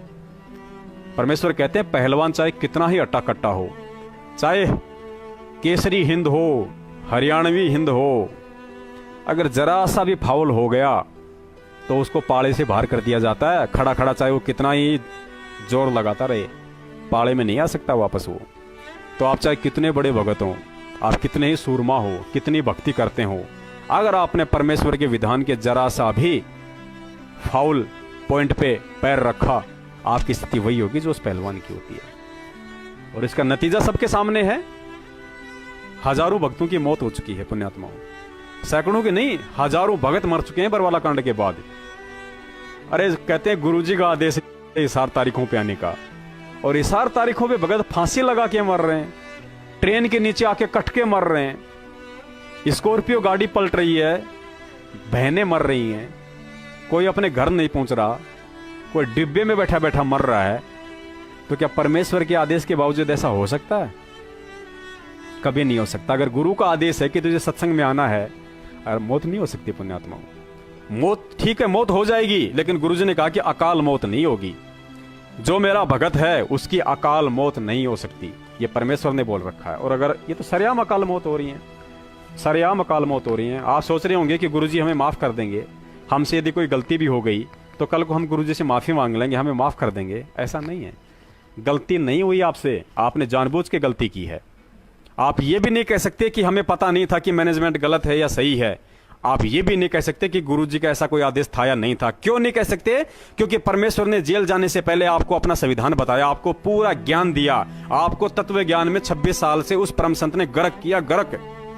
और यह तत्व ज्ञान लेने के बाद भी अगर आप ये कहोगे कि गुरुजी के आदेश थे या नहीं थे हमें नहीं पता है, तो इसका मतलब आपने सत्संग नहीं सुने, और सत्संग नहीं सुने तो ये गलती परमात्मा की नहीं, ये गलती आपकी है। इसके लिए आप दोषी हैं।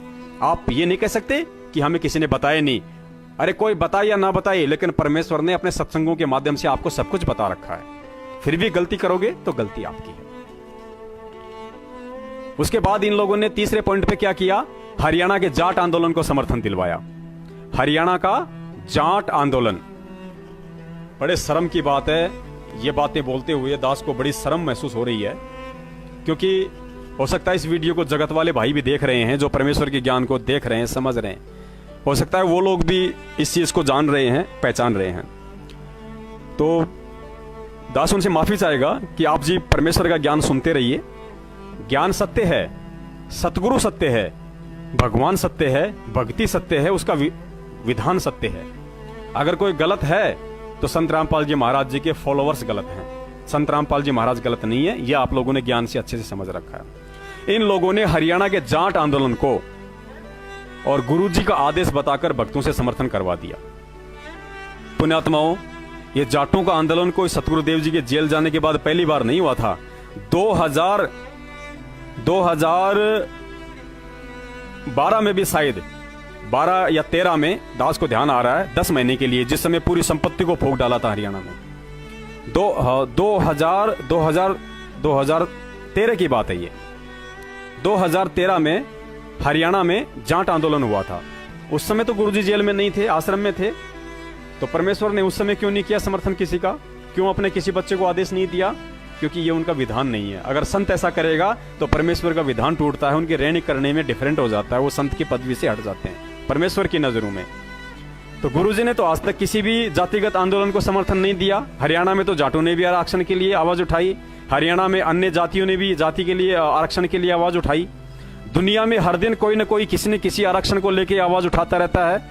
राजस्थान में हमारे गुज्जर भाई आंदोलन के लिए आवाज उठाते रहते हैं, हमारे जो ब्राह्मण भाई हैं वो भी आरक्षण के लिए आवाज उठाते रहते हैं। संत रामपाल जी महाराज जी ने तो कभी किसी को जातिगत आंदोलन का समर्थन करने के लिए ना कहा, ना अपने शिष्य को कभी आदेश दिया। तो ये किसने आदेश दे दिया जेल जाने के बाद? क्या वो संत ये दोगली नीति अपनाएगा? जिंदगी में नहीं अपनाएगा। तो ये दोगला आदेश किसका था? ये दोगला आदेश संत रामपाल जी महाराज जी के गद्दार भाई महेंद्र और उसकी गुंडई टीम का था। अरे एपी सिंह वकील का स्टेटमेंट पढ़ो। जाट आंदोलन के समय जब मीडिया ने एपी सिंह वकील का इंटरव्यू लिया तो एपी सिंह वकील में स्पष्ट कहा था कि संत रामपाल जी महाराज जी का किसी भी धरने या आंदोलन को समर्थन देने का कोई आदेश नहीं है। जाटों को जो भी समर्थन दे रहे हैं ये राष्ट्रीय समाज सेवा समिति है और ये इनका अपना मत है, अपने स्तर पे अपनी सोच समझ से ये लोग इनका विरोध कर रहे हैं। इसमें संत रामपाल जी महाराज का कोई आदेश या दोष नहीं है। उसके बाद भी गद्दारों की आंखें नहीं खुली, मूर्खों की आंखें नहीं खुली। हमने भेजे थे फेसबुक पे, व्हाट्सएप पे, वो सारी चीजें हमने भेजी हैं उस समय, फिर भी आंखें नहीं खुली। तो इन्होंने भक्तों के वहां भी कर्म फुड़वाए ज्ञान विरुद्ध आदेश दिलवाकर, और साथ में हम भक्तों की परीक्षा चल रही है। हम भक्तों की ये ना समझना, हम भक्तों की परीक्षा भी चल रही थी। परमेश्वर देखते हैं कि इतना ज्ञान देने के बाद भी ये गोबर खाते हैं या हीरे मोती चुनते हैं। मैंने इनको हंस बनाया था, ये कव्य बन के गोबर खाते हैं या हंस बने रह के हीरे मोती चुकते हैं। फिर भी हम में से 80% लोगों ने गोबर खाया, कौवे बन के, हंस पदवी छोड़ के कौवे बन के गोबर खाया और गुरुजी को बहुत दुखी किया। उसी समय क्या हुआ? इन लोगों ने संगत में भंडारे बंद करवा दिए। इन लोगों ने संगत में गुरुजी का आदेश बता के भंडारे बंद करवा दिए कि भाई गुरुजी का आदेश है जगह जगह सत्संग करो, दान इकट्ठा करना है और भंडारे नहीं करने, केवल चाय और बिस्कुट देना है। अब पुण्यात्माओं, जो परम संत सतलोक आश्रम बरवाड़ा में, सतलोक आश्रम करोथा में या जहां कभी उस परम संत ने सत्संग किए हैं, वो पहले अपने बच्चों को भंडारे से छिप कराता था। भंडारे से उनका पेट भरता था, उनकी आत्मा को तृप्त करता था, उसके बाद अपने बच्चों को सत्संग सुनाता था। वरना परमेश्वर कहते हैं कि भंडारे से पहले तो कथा भी नहीं हो सकती। ये सत्संग हमने भेजा हुआ है संगत में। परमेश्वर ने कहा कि भंडारे के बिना तो कथा भी स्टार्ट नहीं हो सकती। और ये नालायक उसी गुरु का आदेश बता के, और परमेश्वर की वाणी क्या बोलती है, हम रोज पढ़ते हैं नित्य नियम में। ये परमात्मा की डूम भाट के गीत नहीं है, परमात्मा मनोरंजन के लिए नहीं सुनाते हमें ये बातें। परमेश्वर अपनी वाणी में बताते हैं कि कहे कबीर पुकार के दो ही बात लख ले, एक साहिब की बंदगी और भूखों को कछु दे। हे मूर्ख प्राणी, उस परमेश्वर के विधान को समझ और उसकी दो बातों को गांठ बांध ले। पहली तो ये कि तुझे उस पूर्ण परमेश्वर की अनन्य भक्ति करनी है, विधान और मर्यादा में रह के सच्चे सदगुरु से नाम दीक्षा लेके। और दूसरा, यदि तेरे द्वार पे कोई भूखा आ जाए तो उसको खाली पेट ना जाने देना, वरना तू सबसे बड़ा पापी होगा परमात्मा का। क्योंकि हर जीव की हृदय रूपी गुफा में वो परमेश्वर निवास करता है। और भोजन परमात्मा ने इतना महत्व बताया अन्न देव का, परमेश्वर ने, बड़ा आनंद आता जब उनके मुख कमल से अन्न देव की आरती और उसका सरलार्थ हम सुनते हैं। तो इन गद्दारों ने संगत में भंडारे बंद करवा दिए। अरे ये तो जगत वाले भी समझते हैं इस बात को। तो जगत वालों ने भी दोहे बना रखे हैं कि भूखे पेट ना भजन हो गोपाला, ये पकड़ तेरी कंठी माला। कि हे गोपाल, भूखे पेट भजन नहीं हो सकते, तेरी घंटियां नहीं बज सकती, ये पकड़ तेरी घंटी और शंख। तो हम तो तत्वज्ञानी संत के ज्ञानी शिष्य हैं। परमेश्वर ने हमें सब कुछ बता रखा है, सारा रास्ता दिखा रखा है। फिर सत्संगों में भंडारे कैसे बंद करवा देगा वो परमात्मा? लेकिन फिर भी हम अंधे गधों ने परमेश्वर की बात को ना मान के, और हमने उन गुंडों की बातों को माना और हमने संगत में भंडारे बंद करवा दिए और हम भंडारे रखवाने लग गए। अरे 4 बिस्कुट और 1 चाय के गिलास में तो कुत्ते के बच्चे का पेट नहीं भर सकता। फिर ये दिन में 3-3 बार खाना खाने वाले इंसानों का पेट कैसे भरेगा भाई? कैसे सत्संग सुनेंगे? कोई 50 कोस से आ रहा है, कोई 50 किलोमीटर से आ रहा है। और अगर पड़ोसी भी आ रहा है तो उसका फर्ज बनता है कि सत्संग में भंडारा खाए, क्योंकि सत्संग का भंडारा अजब निराला होता है। परमेश्वर ने गीता जी में हमें पढ़ाया है 10वें अध्याय के 13वें श्लोक में परमेश्वर, या फिर 13वें अध्याय का 10वां श्लोक, दो में से एक है, दास झूठ नहीं बोलेगा, दो में से एक अवश्य है, उसको देख लेना। इसलिए दास ने यहाँ पे कन्फर्म कर दिया है, क्योंकि कल को दास 10वें अध्याय का 13वां श्लोक बोल दे और आपने देखा नहीं मिला तो आपकी फिर आत्मा दुखी होगी। तो 10वें अध्याय का 13वां श्लोक या 13वां का 10वां श्लोक या तीसरे का 13वां या 13वें का तीसरा, इन तीनों में से कोई एक उठा के देख लेना। उसमें लिखा हुआ है कि पूर्ण परमेश्वर को भोग लगने के बाद जो बचा हुआ अन्न हम खाते हैं, उस बचे हुए अन्न से हमारे जन्मों जन्मों के पाप कर्म नष्ट होते हैं। तो पुण्यात्माओं, जहां पे पूर्ण परमेश्वर है कौन? लोगों ने तो श्री कृष्ण जी को पूर्ण परमेश्वर मान रखा था, उसको भोग लगा के 56 भोग लगा के अन्न खाते थे, उससे पाप क्षीण नहीं होते। गीता जी कोड वर्ड में बताई गुरुदेव ने। और पूर्ण परमेश्वर कौन है, ये सूक्ष्म वेद में लिखा हुआ है। तो सूक्ष्म वेद फिर गुरु जी ने पढ़ाया कि पूर्ण परमेश्वर बंदी छोड़ कबीर साहिब है। और कबीर साहिब का जहां भंडारा होगा और जो उनको भोग लगेगा पहले, और भोग लगने के बाद जो उनका बचा हुआ अन्न उसकी आत्माएं खाती हैं, उनकी आत्मा तृप्त होती है, युगो युगांतर के उनके पाप कर्म नष्ट होते हैं। और इन लोगों ने उसी कबीर परमेश्वर को ना तो भोग लगाते हैं, ना भोग नहीं लगाएंगे तो अन्न कहां से बचेगा, और अन्न नहीं बचेगा तो वितरित किसको करेंगे, तो पाप कर्म किसके क्षीण होंगे, उल्टे पाप के भागी बन रहे हैं। वो सत्संग नहीं, वो कुसंग हैं। वहां पे सत्य नहीं है। सत्संग का मतलब होता है जहां पे सच्चाई होती है। अब वहां पे सच्चाई तो है नहीं, वहां तो झूठ है। गुरु जी के आदेशों को विपरीत वहां पे भंडारे रुकवा दिए गए हैं, तो वो तो कुसंग है, सत्संग नहीं है। आप उल्टे पाप के भागी बन रहे हैं, भले अपने आप को आप ज्ञानी समझे। धर्मदास जी को परमात्मा ने कहा था, जब धर्मदास जी को परमात्मा 6 महीने तक नहीं मिले तो धर्मदास जी की रो रो के हालत खराब हो गई थी। फिर आमिनी देवी के अंदर परमात्मा ने प्रेरणा की, उनकी धर्मपत्नी के अंदर। और आमिनी देवी ने कहा कि भगत जी, ऐसे तो आप मर जाओगे। आप ना खाना खाते टाइम पे, ना आप सोते हो, सारा दिन आप प्रभु के चिंतन में लगे रहते हो। जो आपको मिले थे वो कौन महात्मा आपको मिला था, आपने उनकी बातें नहीं मानी और आपको ये वेदना सहन करनी पड़ रही है। तो उन्होंने कहा कि उस महाराज ने कुछ तो बताया होगा, उस संत ने, साधु ने कोई मिलने का जरिया तो बताया होगा कि भाई मैं ऐसे मिलता हूं अपने भक्तों को। ऐसी बात तो है नहीं कि संत कुछ बताते नहीं है, वो इशारों में बताते हैं। तो कोई तो इशारा संत ने अवश्य किया होगा। भगत जी आप जरा ध्यान दो अपनी बुद्धि पे। तो उधर से धर्मदास जी को परमात्मा ने प्रेरणा कर दी, क्योंकि परमात्मा ने उससे मिलना था अपनी प्यारी आत्मा से। दोनों में प्रेरणा की। तो धर्मदास जी ने कहा कि आमिनी देवी, मुझे याद आया, मुझे परमात्मा ने, उस संत ने कहा था कि धर्मदास जी, जहां कहीं भी धार्मिक भंडारे होते हैं वहां अपनी आत्माओं को आशीर्वाद देने के लिए मैं अवश्य आता हूं। तो आमिनी देवी ने कहा कि भगत जी, कमी किस चीज की है? भगवान ने कोई पैसे की कमी छोड़ नहीं रखी आपके, आप भंडारा करो। तो आप 1 दिन का भंडारा करो। तो धर्मदास ने 3 दिन का भंडारा रख दिया कि हो सकता है परमात्मा को मालूम पड़ते पड़ते देर हो जाए। वैसे तो परमेश्वर को देर नहीं होती, वो तो अंतर्यामी है। जब प्रेरणा वो कर रहा है, भंडारे की मुख से वो निकलवा रहा है, तो क्या उसको मालूम नहीं पड़ेगा? लेकिन हम जीव हैं पुण्यात्माओं, भले हम कितने बड़े हो जाएं, हमारा कितना नाम हो जगत में, हम परमेश्वर के आगे जीव हैं, 2 कौड़ी के जीव हैं। हमारी हैसियत एक कुत्ते से ज्यादा नहीं है अगर हम ज्ञान आधार से देखें तो। वैसे हम चाहे कितना बड़ा इंटेलिजेंट समझे अपने आप को, ये अलग बात है। धर्मदास जी ने 3 दिन का भंडारा रखवाया और तीसरे दिन वो परमात्मा वहां पे आया। पुण्यात्माओं, अगर भंडारा नहीं होता तो धर्मदास जी को परमात्मा कहां से मिलते? ये आप और हम मूर्खों के लिए, आज इस समय के लिए परमात्मा ने वो सत्संग किया था ताकि हमारी बुद्धि में कोई बात समाये, हम समझ सके हम किसी चीजों को। गुरुजी को पता था कि कल को काल प्रेरणा से ये सतलोक आश्रम मैनेजमेंट वाले मेरे बच्चों के 5 यज्ञ रुकवाएंगे। दान, धर्म, यज्ञ, हवन, प्रणाम, ये 5 यज्ञ वो रुकवाएंगे, इनके कर्म फोड़ेंगे काल प्रेरणा से। तो परमेश्वर ने आज के लिए, ताकि हम अपने कर्म फूटने से बच सकें, परमेश्वर ने आज के लिए हमें वो कथाएं सुनाई थी। लेकिन हम कहां समझे? मैनेजमेंट ने कहा कि सत्संगों में भंडारे बंद, तो हमने भंडारे बंद कर दिए, भक्तों को चाय बिस्किट खिलाना शुरू कर दिया। अब भगत 1 बार आएगा, 2 बार आएगा, 3 बार आएगा, कहां जाएगा?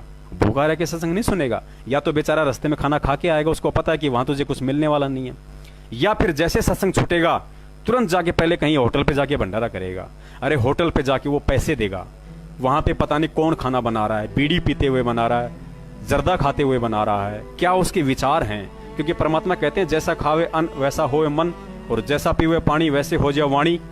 ठीक है, तो परमेश्वर ने इसीलिए तो हम ये सत्संग सुनाए थे कि हम उन चीजों को समझें, हम सोचें। सत्साहिब भक्तान सत्साहिब कर ले, लाइव चल रही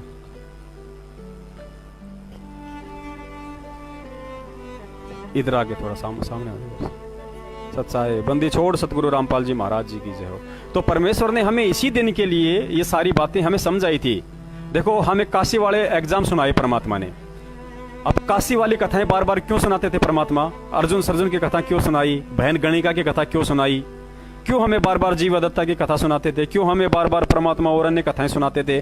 क्या हमें एक दो बार सुनने से वो कथाएं याद नहीं हो सकती थी? हो सकती थी, लेकिन परमेश्वर को पता है कि ये 84 लाख का जीव है, 2 कौड़ी की इसकी बुद्धि है, काल भगवान का प्रभाव है, 5 विकारों से ये ग्रस्त है। ये 20 बातें मेरी सुनेगा, बाहर जाके 2 बातें किसी अरे गरे की सुनेगा, तो मेरी बातों से ज्यादा वो उस पर विश्वास करेगा। ये इसलिए परमेश्वर हमें बार बार हमारे अंतःकरण में, हमारे जहन में, हमारे दिलो दिमाग में वो बातें फीड करने के लिए, ताकि जब इनके सामने ऐसी कोई परिस्थिति उत्पन्न हो तो ये तुरंत मेरे ज्ञान को आधार बना के और उस अज्ञान को वहां से हटा दें।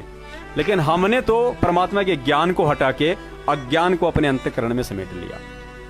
हमने परमात्मा पे विश्वास नहीं किया, हमने कबीर साहिब पे विश्वास नहीं किया, हमने गुरु जी के सत्संगों पे विश्वास नहीं किया। हमने एक 2 कौड़ी के गद्दार झूठे, जिन्होंने सतगुरुदेव जी को धोखे से जेल में बैठाया है, हमने उन गद्दारों पे विश्वास कर लिया। राष्ट्रीय समाज सेवा समिति अर्थात सतलोक आश्रम मैनेजमेंट हरियाणा और गद्दार संत रामपाल जी महाराज जी के भाई महेंद्र भगोड़े। ये महेंद्र भगोड़ा सबसे बड़ा गद्दार है ये। और आपको बता देते हैं, अगर नहीं पता है तो, आज गद्दार महेंद्र की वो हालत हो रही है, आप देखोगे तो आपको रोना आ जाएगा। हमें भी दुख होता है इस बात का, लेकिन कर्मों का विधान है, कौन चेंज करते भाई? परमेश्वर कहते हैं, तू जाने तेरी ऐसे निभेगी यहाँ हरदम लेखा भरना रे, धर्मराज के दरबार में तेरा तिल तिल का लेखा रे। अभी 5-7 दिन पहले की बात है, चंडीगढ़ में आया था ये महेंद्र, क्योंकि वहां चंडीगढ़ नामदान केंद्र वालों का आपस में झगड़ा चल रहा है। एक दूसरी पार्टी कहती है कि नामदान केंद्र मेरे को चाहिए, और जिसने ऑलरेडी नामदान केंद्र ले रखा है वो कहता कि मैं छोड़ूंगा नहीं, चाहे तू जो मर्जी कर ले। क्यों नहीं छोड़ेंगे? क्योंकि माया से चिपट चुके हैं ये लोग, हट नहीं सकते। इनका मकान किराया, इनकी दुकान का किराया, इनके बच्चों की फीस, इनकी गाड़ी का डीजल पेट्रोल, ये ससुराल जाते हैं तो गाड़ी करके लेके जाते हैं, उसका डीजल, उस गाड़ी का किराया, बच्चों के कपड़े, मार्केट से साग सब्जी, राशन, ये सब कहां से आता है? ये सब नामदान केंद्रों से आता है। आप और हम भक्तों की कमाई खा रहे हैं वो लोग, तो छोड़ कैसे देंगे भाई साहब? परमात्मा कहते हैं यहां तो एक सरपंच का पद नहीं छोड़ सकता कोई। अरे सरपंच से हट गया तो अपने नाम के आगे सरपंच लगाना नहीं छोड़ सकता। जैसे कोई भूतपूर्व सरपंच है और किसी के घर गया और आवाज लगाई कि भाई दरवाजा खोलिए, वो बोलेगा भाई कौन बोल रहा है? अरे बोल मैं फलाना सरपंच बोल रहा हूँ। सरपंच नहीं है, लेकिन फिर भी वो छूटती नहीं है। इसलिए गुरुजी ने कहा है कि राज त्यागना साज है, सहज है, और सहज औरत का ने, पर मान बड़ाई ईर्ष्या दुर्लभ तजनाइए। ये गंदगी फर्जी नामदान केंद्रों वाली इन लोगों से छूट नहीं सकती, क्योंकि इनके खून मुंह लग गया। जैसे कोई कुत्ता होता है, वो किसी व्यक्ति को काट लेता है और खून उसके मुंह लग जाता है, फिर वो बार बार कईयों को काटने की कोशिश करता है। तो इन लोगों के संगत के हराम के पैसे का खून मुंह लग गया, ये हराम का पैसा लग गया इनके। तो वहां महेंद्र आया हुआ था, तो वहां कुछ अच्छे भक्त भी गए हुए थे 1-2। उन भक्तों ने आके बताया कि महेंद्र की हालत तो ऐसी हो रही है कि मरने वाली, पूरे शरीर पे एलर्जी हो रही है, चेहरा उसका लाल हो रहा है और इतना पतला हो रहा है, यदि 10 साल का बच्चा उसको धक्का मार दे तो 10 चक्कर खा जाए। वो बार बार पेशाब करने जाता है, हर 10 मिनट में पेशाब करने जाता है, गोलियों का, मेडिसिन का, दवाइयों का थैला हाथ में लिए रहता है। क्योंकि ये तो हमें भी पता है कि महेंद्र को पहले से काफी बीमारियों ने घेर रखा था, बीपी, डायबिटीज, शुगर, बहुत सारी बीमारियों ने घेर रखा था। दवाइयों के फांके तो आश्रम में भी मारता था वो। लेकिन आज उसने अपने जो कर्म बिगाड़े हैं, उन कर्मों का असर इतना हो गया कि उसकी हालत मरणासन जैसी है। तो पुण्यात्मा होना उन लोगों के साथ भी है जो महेंद्र के इशारों पे चल रहे हैं, जो कोऑर्डिनेटर हैं, जो नामदान संचालक हैं, जो बहुत सारे मायाधारी मस्करे लोग हैं, होना उनके साथ भी है। और जो संगत उनके पीछे चल रही है अंधी होके, परमेश्वर के विधान को तोड़ते हुए, इन 2 कौड़ी के जीवों के आदेशों को मान के अपने कर्म फोड़ रही है, परमेश्वर को दुखी कर रही है, होना उनके साथ भी है। लेकिन संगत पे 50% तो उन पे 80% होगा, क्योंकि मुख्य दोषी वो लोग हैं। तो इन्होंने हरियाणा के जाट आंदोलन को आरक्षण तला के आप और हमारे कर्म फोड़े। उसके बाद इन्होंने क्या किया कि राजपूत करणी सेना का समर्थन किया इन्होंने। अब राजपूत करणी सेना किस लिए आवाज उठा रही थी? उनके 2 मुद्दे थे। उनका पहला मुद्दा तो ये कि राजस्थान का एक गैंगस्टर है आनंदपाल सिंह, जो पिछले वर्ष पुलिस एनकाउंटर में मारा गया। गैंगस्टर किसको कहते हैं? आपको बहुत अच्छा शब्द लग रहा होगा ये। गैंगस्टर अंग्रेजी का शब्द है, सुनने में बहुत अच्छा लगता है, लेकिन गैंगस्टर का हिंदी वर्जन होता है डाकू। जैसे चंबल में डाकू हुआ था करता था, वीरप्पन, पान सिंह और बहुत सारे डाकू हुआ करते थे पहले। अब पहले हिंदी फिल्मों में भी देखा करते थे, डाकू लोग घोड़े पे आया करते थे, लोगों को लूट लिया करते थे, उनको डाकू कहते थे। और अंग्रेज उनको गैंगस्टर कहते थे उस समय, क्योंकि वो गैंग में चला करते थे डकैती करने के लिए। तो आनंद पाल सिंह जो था वो राजस्थान का था और वो गैंगस्टर था। अब वो राजनीति का शिकार हुआ या क्या हुआ, बाद में उसको भी आनंद आने लग गया वगैरह वगैरह, हम उस बातों में नहीं जाएंगे। लेकिन इन लोगों ने करणी सेना का समर्थन किया कि भाई जो आनंद पाल सिंह है, क्योंकि वो उनके समाज का था, राजपूत करणी सेना राजपूतों का संगठन है और आनंद पाल सिंह भी राजपूत था।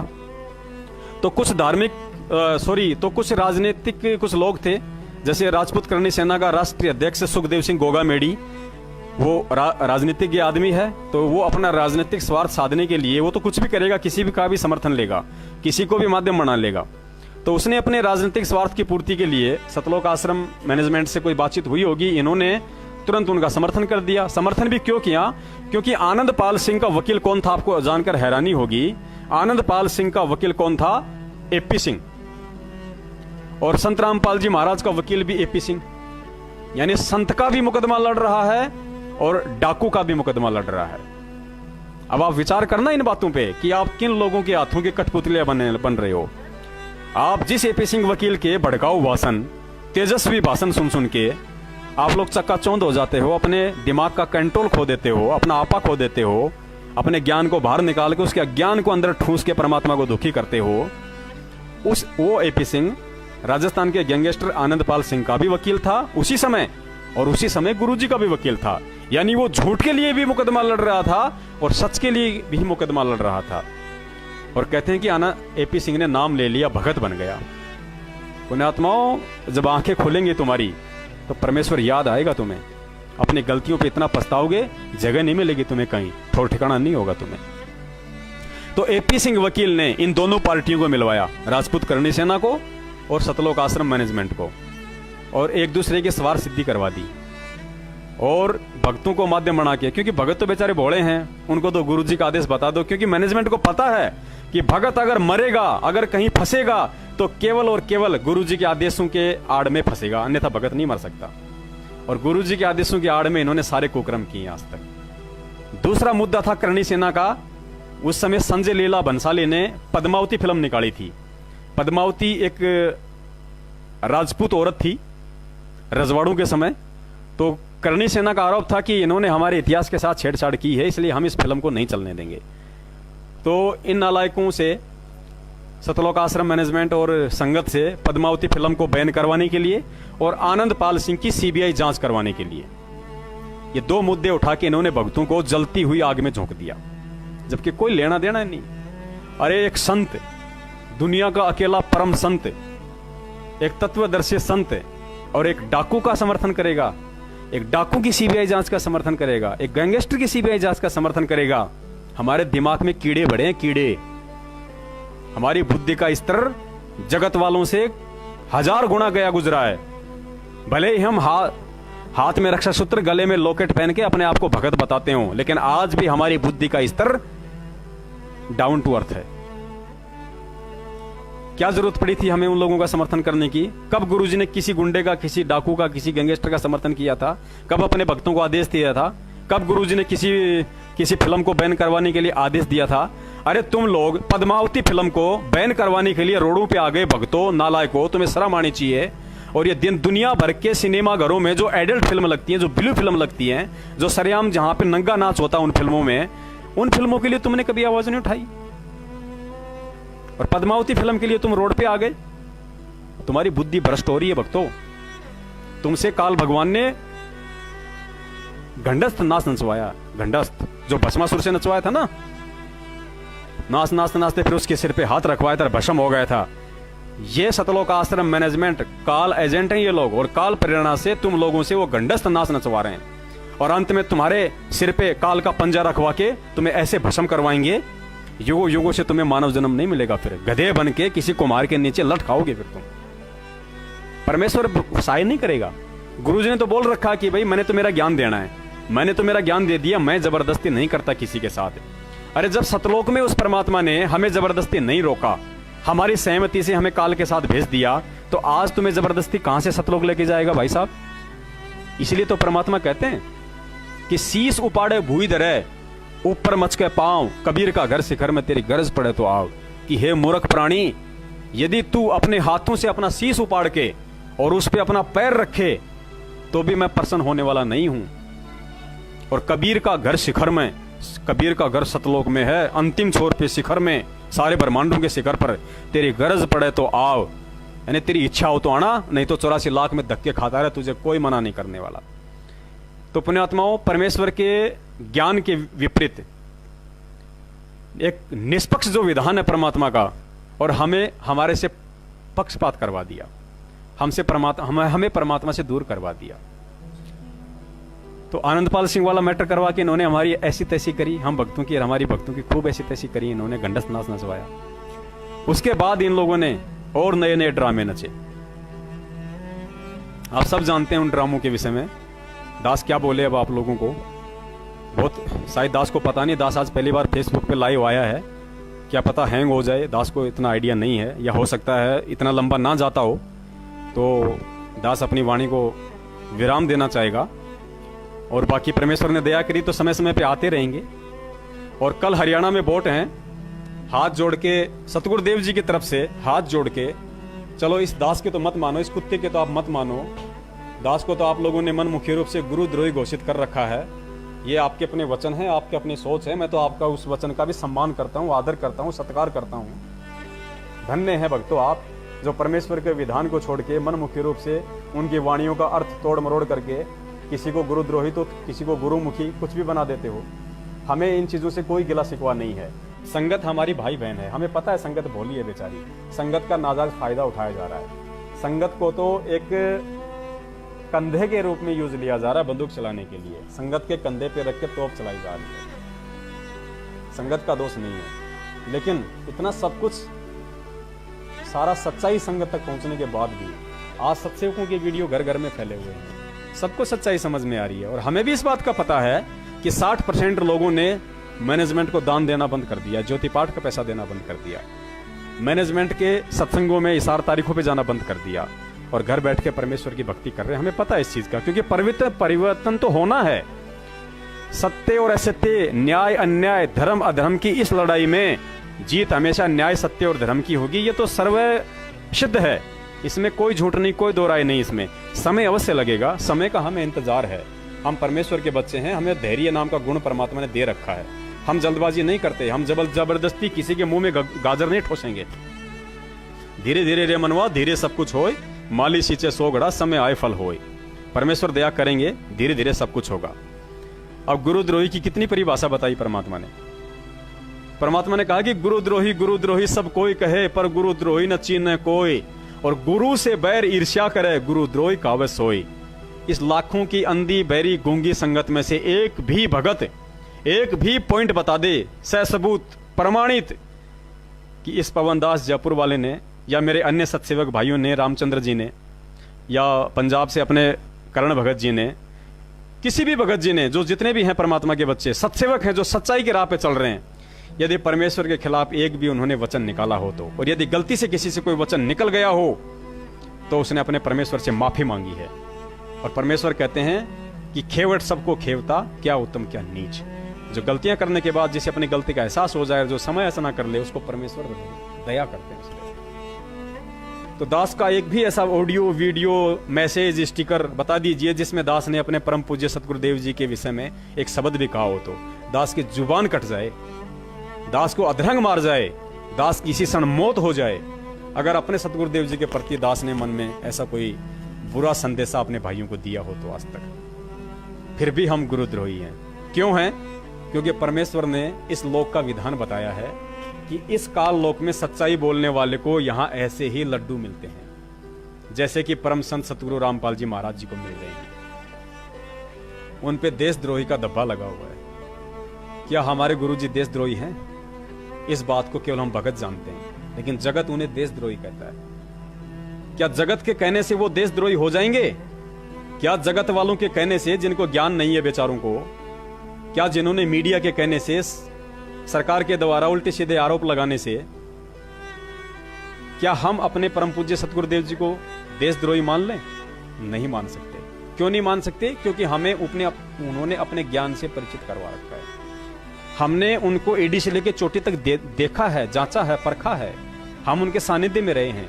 हमें अपने गुरु का आचार विचार व्यवहार रहनी करनी कथनी सोच समझ उपदेश ज्ञान विचार सब पता है हमें।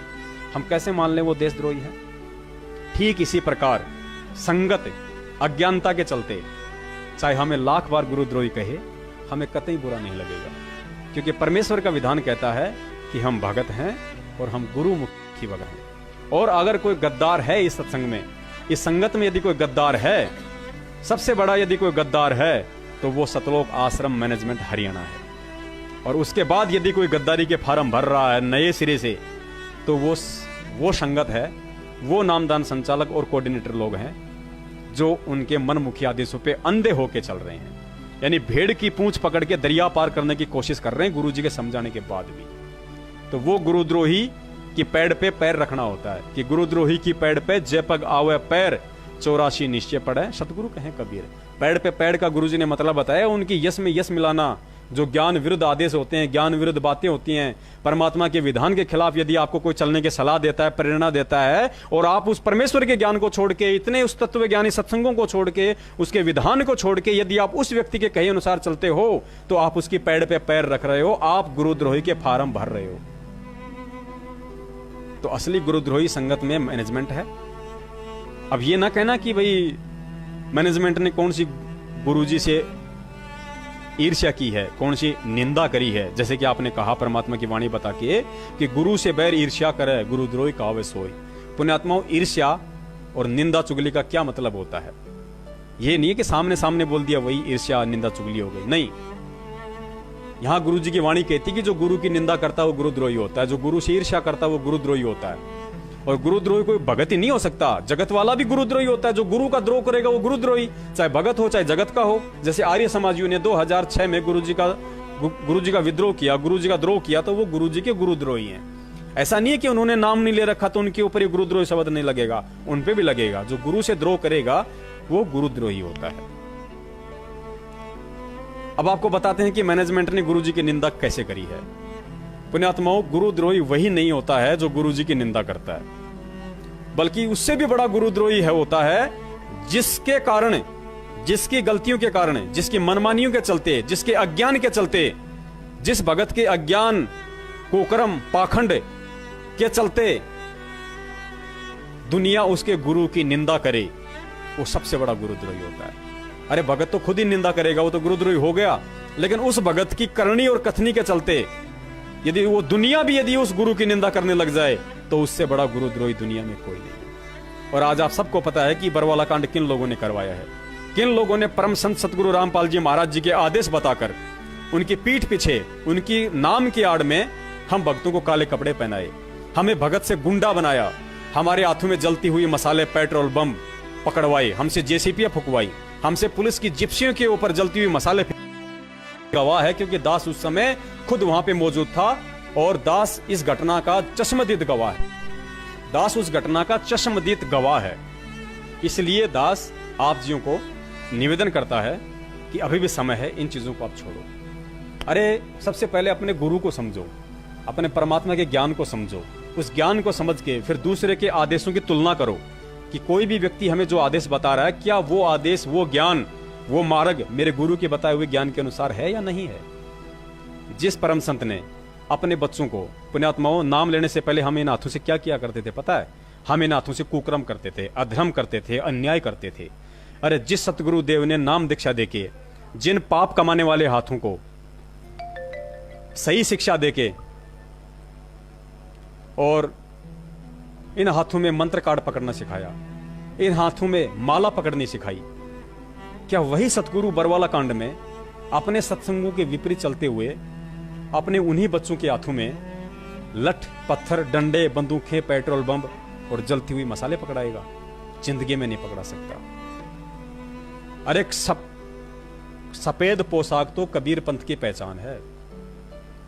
और वर्तमान में यदि इस पृथ्वी पे कोई असली कबीर पंथी संत है तो केवल सतगुरु रामपाल जी महाराज हैं। तो पुण्यात्माओं, जिस कबीर पंथ की पोशाक सफेद है, और यदि वो वास्तव में कबीर यहां आया हो और वही अपने बच्चों को सफेद पोशाक छुड़वा के और काले कपड़े पहनाएगा, जिंदगी में नहीं पहना सकता। तो ये काम किसके थे? ये काम काल के थे, ये ज्योति निरंजन के काम थे। और ज्योति निरंजन सामने आता नहीं, आपको पता है। ब्रह्मा विष्णु महेश को भी वो निमित्त बना के काम करवाता है, खुद अदृश्य रह के। तो यहां पे उस काल ने सतलोक आश्रम मैनेजमेंट को अपना एजेंट बना के भेजा हुआ था, और उसके मार्फत गुरु के आदेशों की आड़ में उसने सारे कुक्रम हम भक्तों से करवा दिए। काल ने कहा था ना कि जाओ जोग जी संसारा, जीव न माने कहा तुम्हारा, नाम तुम्हारा ले। मालिक की वाणी है कि नाम तुम्हारा ले, वाद विवाद बढ़ाऊं या विद जीवों को भटकाऊं।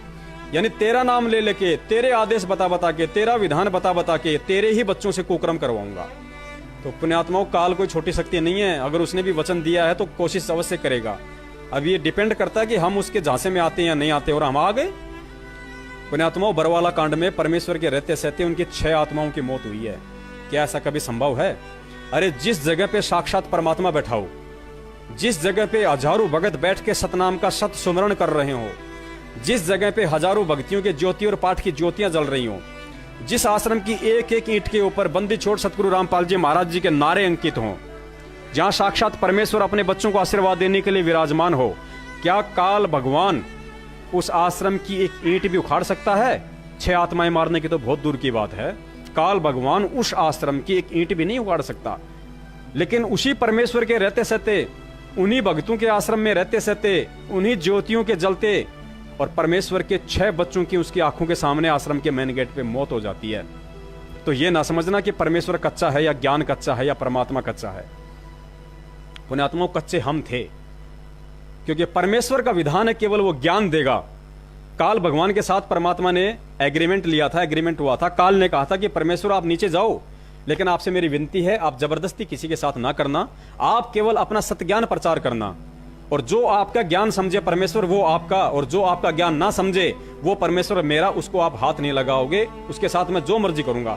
तो परमेश्वर ने कहा था तथास्तु, जो तू कह रहा है वही होगा, मैं केवल अपना ज्ञान दूंगा और किसी के साथ कोई जबरदस्ती नहीं करूंगा, चाहे कोई भक्ति करे या ना करे।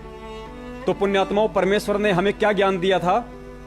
परमेश्वर ने हमें ज्ञान दिया था पुण्यात्माओं, बरवाड़ा आश्रमों में, सत्संगों में परमात्मा ने इतना ज्ञान दिया कि जो मेरे कहे में चलेगा, जो मेरे आदेश में चलेगा। परमेश्वर की एक वाणी है, दास को ध्यान नहीं आ रही, कि जो मालिक की मर्यादाओं में चलती है उसका बाल विवाह का नहीं हो सकता है। ऐसी परमेश्वर की एक वाणी है। बंदी छोड़ सतगुरु रामपाल जी महाराज की जय हो। हाँ, दया करी परमात्मा ने, वाणी ध्यान में आई। परमेश्वर कहते हैं, जब तक हंसा हमरी आना और काल लगे ना तेरा बाणा। परमेश्वर ने काल से कहा था कि जब तक मेरा हंस, मेरा भगत मेरी आन यानी मर्यादा में रहेगा, मेरे वचनों पे चलेगा, तेरा काल कोई बाण नहीं लग सकता, तेरा कोई दाव नहीं लग सकता, चाहे तू जितनी मर्जी कोशिश कर लेना।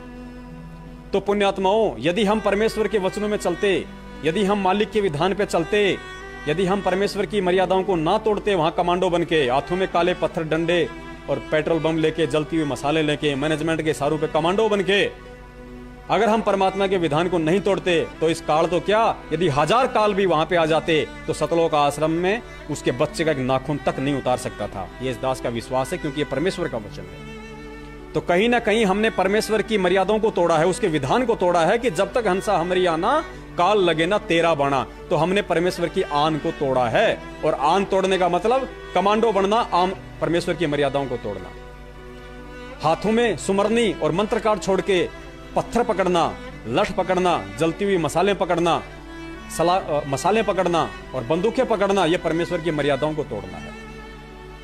सतलोक आश्रम मैनेजमेंट के कहे अनुसार आश्रम के बाहर खड़े होकर पुलिस वालों के साथ मरने मारने के लिए तैयार होना, यह परमेश्वर की मर्यादाओं को तोड़ना है। क्या हम में से किसी भी गधे ने एक भी आदेश जो हमें बरवाला कांड में दिए गए थे मैनेजमेंट के द्वारा, क्या हमने सतगुरुदेव जी के मुख कमल से उस 10 दिन के ड्रामे में, घटनाक्रम में गुरुजी के मुख से सुना? अरे अगर गुरुजी ने ही तारीख पे नहीं जाना होता, अगर गुरुजी ने ही कोर्ट की अवमानना करनी होती, यदि गुरुजी ने ही भक्तों को कमांडो बनाना होता, यदि गुरुजी ने ही राष्ट्रीय समाज सेवा समिति बनाई होती, यदि गुरुजी ने ही हमें मरने मारने के लिए मेन गेट के बाहर बैठाना होता, तो पुण्यात्मा वो परमेश्वर अपना एक वचन बोल देता वहां के स्टेज पे कि बच्चों, ये राष्ट्रीय समाज सेवा समिति मेरी है और मेरे ही आदेश से सारे कार्य हो रहे हैं और मैं चंडीगढ़ की तारीख पे नहीं जाना चाहता और ये मेरा आदेश है कि महिलाओं और बच्चों को और युवा भक्तों को कमांडो बना के कुछ को छत पे, कुछ को मेन गेट के बाहर बैठा दो, पुलिस अंदर नहीं आनी चाहिए।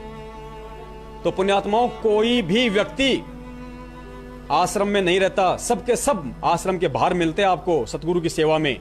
और सतगुरु देव जी अगर ये बात बोल देते तो उस आदेश के बाद पुलिस की या किसी की भी हिम्मत नहीं थी कि परमेश्वर के एक बच्चे का नाखून भी उखाड़ लेता, क्योंकि वो परमेश्वर का वचन हो गया था। लेकिन हम गधों ने नहीं सुना कभी भी।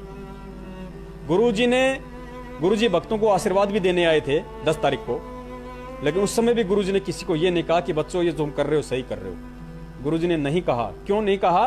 क्योंकि परमेश्वर का वचन था काल भगवान के साथ कि परमेश्वर आप अपना ज्ञान दोगे और आपका ज्ञान समझ के जो आपके अनुसार चले वो आपका, नहीं तो मेरा। और पुण्यात्माओं, उस परीक्षा के तहत, अपने वचन के तहत, क्योंकि हम 2 कौड़ी के जीव हैं, हम अपने वचन को तोड़ सकते हैं लेकिन परमेश्वर अपना वचन नहीं तोड़ेगा।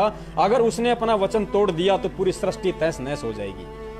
क्योंकि ये जो ब्रह्मांड हैं, पिंड हैं, ये जितने भी लोक हैं, पूरी सृष्टि का जो संचालन हो रहा है, ये किसके कारण हो रहा है? परमेश्वर ने तारों से नहीं बांध रखे किसी को, परमेश्वर ने अपने वचन से बांध रखे हैं सबको। सारा सिस्टम, सारी सृष्टि सब उनके वचन से चल रही है और अगर उसका वचन टूट गया तो सब कुछ नष्ट हो जाएगा। यहाँ पे परमेश्वर की वाणी है कि पोपाटी पगड़ा भया और जागी जिया जून, सब काहू को देत है चोंच समाना चून। और एक वाणी में परमेश्वर ने कहा कि अनंत कोटि बाजी जहां हम रचे सकल ब्रह्मंड और गरीब दास मैं क्या करूं, यो काल करे जीव खंड। परमेश्वर अपनी समर्थता बता रहे हैं आदरणीय गरीबदास जी महाराज जी को कि भाई गरीबदास, मैं अनंत कोटि ब्रह्मांड का स्वामी हूं, मैं राजा हूं, मैंने ही सारे ब्रह्मांडों की रचना की है। लेकिन यदि मेरा भगत मेरी मर्यादा तोड़ेगा और काल का उस पर दाव लगेगा तो मैं भी वहां पे असमर्थ हो जाता हूं अपने वचन के आगे, क्योंकि वचन तोड़ना भी परमात्मा की असमर्थता हो जाएगी। तो परमेश्वर अपने वचन को नहीं तोड़ेंगे भाई। तो ये काल जीव खंड करता है। इस काल ने मर्यादाएं तोड़वा के अपने एजेंटों के माध्यम से हमें परमेश्वर से दूर करके और फिर हमें यह खंड करता है पुण्यात्मा। तो बरवाला कांड में हमको काल ने खंड किया था और परमेश्वर कहते हैं देखो, खेल सारे परमेश्वर के हैं। कोई ये ना समझे कि सारा खेल काल ने खेल दिया, नहीं, सारे खेल परमेश्वर खेलता है। काल केवल उतना ही करता है जितना उसके अधिकार में होता है, उसकी लिमिट में होता है। करोथा कांड हुआ, तो करोथा कांड होने के बाद जब गुरुजी आश्रम में आए तो परमेश्वर ने करोथा कांड के विषय में टिप्पणी करते हुए कहा था कि बच्चों, ये जो करोथा कांड था ये काल भगवान का झकझोल था, यानी करवाया तो काल भगवान ने था, लेकिन इसी बहाने परमेश्वर ने भी अपने बच्चों की परख कर ली। कहते हैं गरीब कच्चा हीरा कृच हो नहीं सहे घनबार, ऐसा ये मन हो रहा लेखा लेकर तार। तो परमेश्वर ने अपने बच्चों की परख कर ली वहां पे कि देखता हूं, देखिए इतना ज्ञान देने के बाद में इनमें कितने कच्चे हीरे हैं और कितने पक्के हीरे हैं। और परमेश्वर ने कहा कि मेरा एक भी बच्चा कृच नहीं हुआ। और आज तो पुण्यात्माओं, संगत में शायद ही कोई ऐसा हो जो अपने आप को हीरा कह सके। ये दास भी नहीं कह सकता अपने आप को। हालांकि बहुत सारे भगत दास के विषय में टिप्पणी करते हैं कि आप संत रामपाल जी महाराज जी के आप जो है आप परम भगत हो, आप उनके परम शिष्य हो। जगत वाले भाई भी वीडियो देख देख के कमेंट्स करते हैं, लेकिन दास नहीं मानता इस चीज को, क्योंकि दास जिस दिन उनका परम शिष्य हो जाएगा उस दिन दास आपको फेसबुक पे लाइव नहीं मिलेगा। दास उस दिन अपने सतलोक वाले भाइयों को मिलेगा, यहाँ नहीं मिलेगा। दास में भी 5 विकार हैं, दास में भी सारे विकार हैं। अभी ऐसी बात नहीं कि दास में विकार नहीं है। काम, क्रोध, मोह, लोभ, अहंकार, 25 प्रकृतियां। सतगुरुदेव जी के अलावा वर्तमान में इस पृथ्वी के ऊपर ऐसा कोई नर प्राणी नहीं है, ऐसा कोई जीव नहीं है जिसके अंदर ये 5 विकार ना हो। दास भी उन 5 विकारों से ग्रसित है, लेकिन परमेश्वर कहते हैं कि मेरे ज्ञान देने के बाद ये विकार तुम्हें परेशान नहीं करेंगे, तुमसे ऐसी कोई मर्यादा खंड नहीं करवाएंगे कि तुम मेरे से दूर हो जाएगा। और परमेश्वर ने यहां तक कहा कि विकार अंतिम समय तक दूर नहीं होंगे। तुम्हारे जो 5 विकार हैं ये तुम निकाल नहीं सकते, इनको मिटा नहीं सकते, मार नहीं सकते। गुरुजी ने कहा कि ये जब तक तुम इस शरीर में हो तुमसे बंधे हुए हैं ये। और फिर गुरुजी ने बताया कि यदि कुछ हो सकता है तो डाइल्यूट होंगे, ये 5 विकार डाइल्यूट होंगे। किससे? ज्ञान से निष्क्रिय हो जाएंगे। ये तुमसे वो कुकर्म नहीं करवा सकते जो काल चाहता है मेरे से दूर करने के लिए। ये उस भगत के लिए कहा है परमात्मा ने जो उनके ज्ञान को आधार बना के चलेगा। तो आज जितने भी सत्सेवक हैं उन पे परमेश्वर की बहुत बड़ी दया है। मालिक की सेवा करते हुए, वो मर्यादा में रहते हुए परमेश्वर से ही प्रार्थना करते करते कि हे परमेश्वर हमें मर्यादाओं में रखना। हम तो 2 कौड़ी के जीव हैं मालिक, हमारी कोई औकात नहीं है बंदी छोड़। हम तो शतरंज की उन गोटियों की तरह हैं मालिक।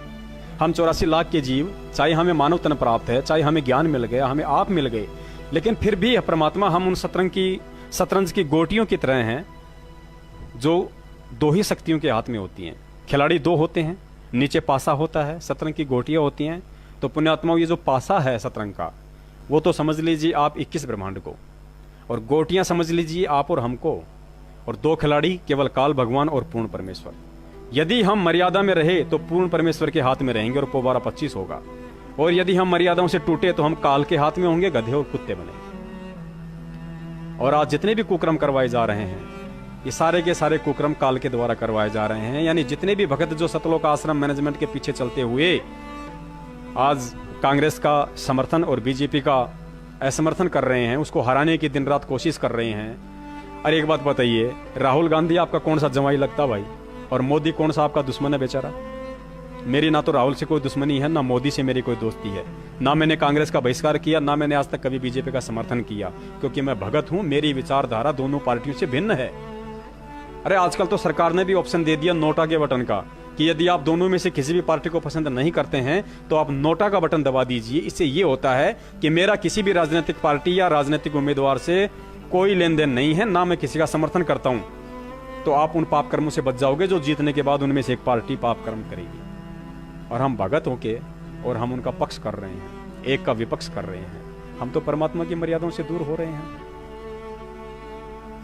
तो हम कहां चल रहे हैं पुण्यात्मा? अभी भी नहीं जागे तो कब जागेंगे? हर युग में परमात्मा आते हैं, हर युग में हमें यही ज्ञान देते हैं, यही मंत्र देते हैं, और हर युग में हम ऐसी ही गलतियां कर जाते हैं। ये बार बार सत्संग सुनाने का मकसद परमात्मा का यही था कि पुण्यात्माओं, जो गलती तुम पहले कर चुके हो वो गलती आगे ना करना तुम। हमें भीड़ को देख के नहीं चलना। अरे भीड़ को देख के तो भेड़ चलती है, गधे चलते हैं, जानवर चलते हैं।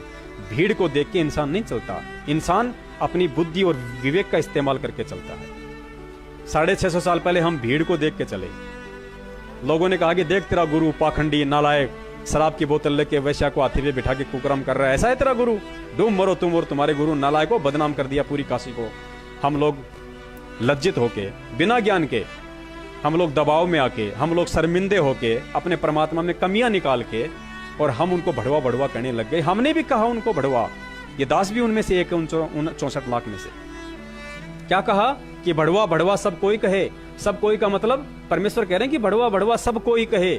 सब कोई का मतलब जगत और भगत सब आ गए सब कोई में। भड़वा भड़वा सब कोई कहे, पर कोई न जाने खोज। और दास कबीर, दास गरीब कबीर करम, यो बाटे सिर का बोझ। परमात्मा कहते हैं कि उस समय सब मेरे भगत हो रहे, भगत मुझे भड़वा भड़वा कह रहे थे, लेकिन उनको इस बात का ज्ञान नहीं था। गरीबदास जी महाराज कहते हैं कि उस बात का ज्ञान नहीं था कि वो कबीर परमात्मा अपने सिर से नकलियों का भार उतार रहा था। क्योंकि आध्यात्मिक जीवन का एक विधान है पुण्यात्माओं। जैसे हम लोग अपने बच्चे को स्कूल भेजते हैं, या हम भी स्कूल में गए थे, और साल भर पढ़ाई के बाद हमारा टेस्ट होता था, हमारी परीक्षा होती थी। वो परीक्षा क्यों होती थी? असली और नकली को छांटने के लिए, ज्ञानी और अज्ञानी शिष्य की, विद्यार्थी की परख करने के लिए वो परीक्षा होती थी। ये विधान है यहाँ पे। गुरु अगर दीक्षा देगा, शिक्षा देगा, तो परीक्षा अवश्य लेगा। ठीक यही नियम आध्यात्मिक जीवन का है।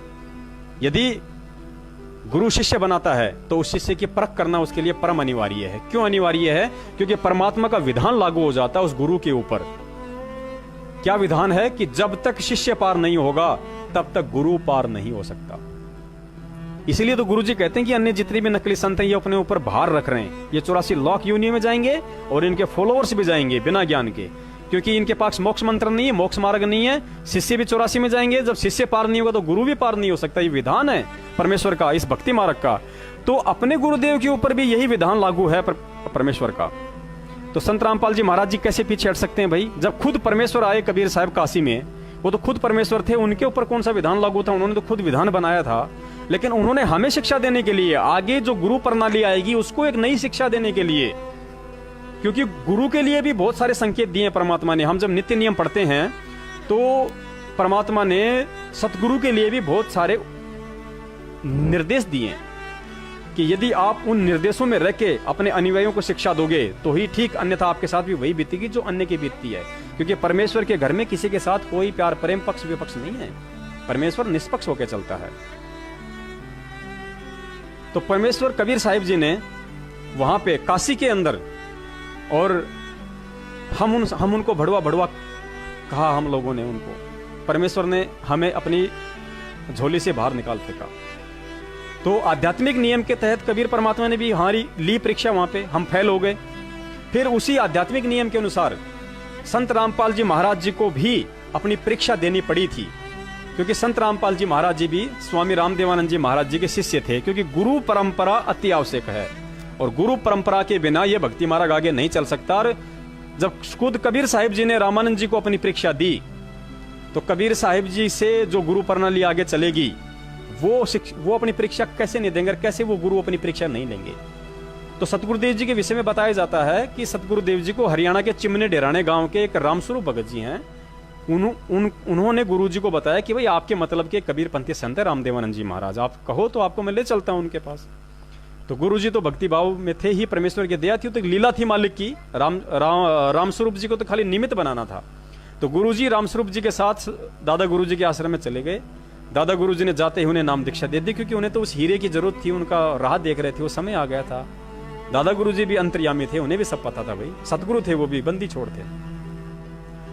तो दादा गुरु जी ने सतगुरुदेव जी को नाम दीक्षा दे दी। गुरु जी अपने, जैसे आप और हम भक्ति करते हैं, ऐसे अपनी भक्ति भी कर रहे थे, अपना जेई की नौकरी भी कर रहे थे परमेश्वर।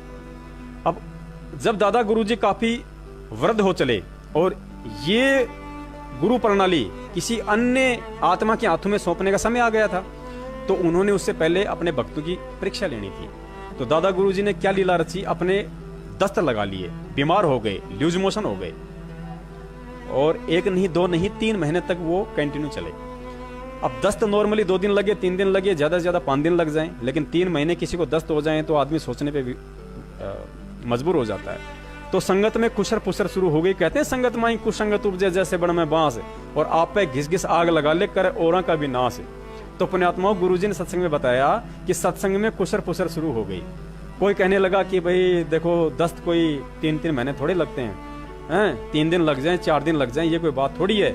कुछ कहने लगे कि भाई लगता है गुरुजी का दिमाग खराब हो गया, क्योंकि दादा गुरुजी उस समय क्या करते थे, बार बार लेटरिन जाते थे, फिर बार बार कहते भाई हाथ धुलाओ, फिर बैठ गए, फिर कहते भाई मैं लेटरिन जाऊंगा, फिर लेटरिन करके आए, फिर हाथ धोए, फिर फ्रेश होने गए, कभी मुंह धोया। मतलब दिन में 10-10 12-12 बार बाथरूम में जाते थे, फ्रेश होने जाते थे, लेटरिन के लिए जाते थे। तो लोग कहते थे भाई लगता है इनका दिमाग खराब हो गया, क्योंकि उम्र भी बहुत ज्यादा हो गई, 114-15 साल के आसपास हो गई, उम्र का भी तगाजा होता है। क्योंकि पुण्यात्माओं, तत्व ज्ञान तो हमें आज मिला है, तत्व ज्ञान दादा गुरुदेव जी के शिष्यों को नहीं था, क्योंकि उस समय ये पूर्ण तत्व ज्ञान किसी ने देना भी नहीं था। और वो नाम दीक्षा मंत्र जो ओरिजिनल, जो आज आप और हमें मिले हुए हैं, वो नाम दीक्षा मंत्र केवल दादा गुरुदेव जी ने अपने बच्चे संत रामपाल जी महाराज जी के अलावा किसी को नहीं दिए थे। आप महेंद्र को पूछ लेना, महेंद्र ने भी दादा गुरुदेव जी से नाम दीक्षा ली थी, महेंद्र को भी वो मंत्र नहीं मिले थे जो दादा गुरुदेव जी ने संत रामपाल जी महाराज जी को दिए थे, सारनाम और सार शब्द, वो भी उनको नहीं दिया था। दादा गुरुदेव जी किसी को ओम भगवते वासुदेवाय नमः, किसी को ओम, किसी को क्या दिया करते थे, लेकिन वास्तविक मंत्र उन्होंने केवल संत रामपाल जी महाराज जी को दिए थे, क्योंकि गुरु प्रणाली के तहत आगे उन्होंने ही यथार्थ 13वें कबीर पंथ को आगे बढ़ाना था, वही परमेश्वर के अंतिम पैगंबर थे। तो संगत में तरह तरह की बातें होने लग गई। अब ये बातें रामस्वरूप भगत जी के पास भी पहुंच गई।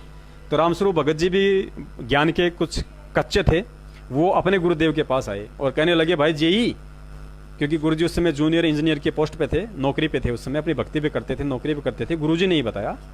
तो उन्होंने कहा भाई जेई, बोले हाँ भाई, बोले भाई क्या विचार है तेरा, बोले भाई कौन सा विचार है, बोले भाई गुरुजी के विषय में, बोले भाई दस्त लग रहे हैं, तबीयत खराब हो रही है, संगत में तरह तरह की बातें हो रही हैं, तो क्या विचार है तेरा।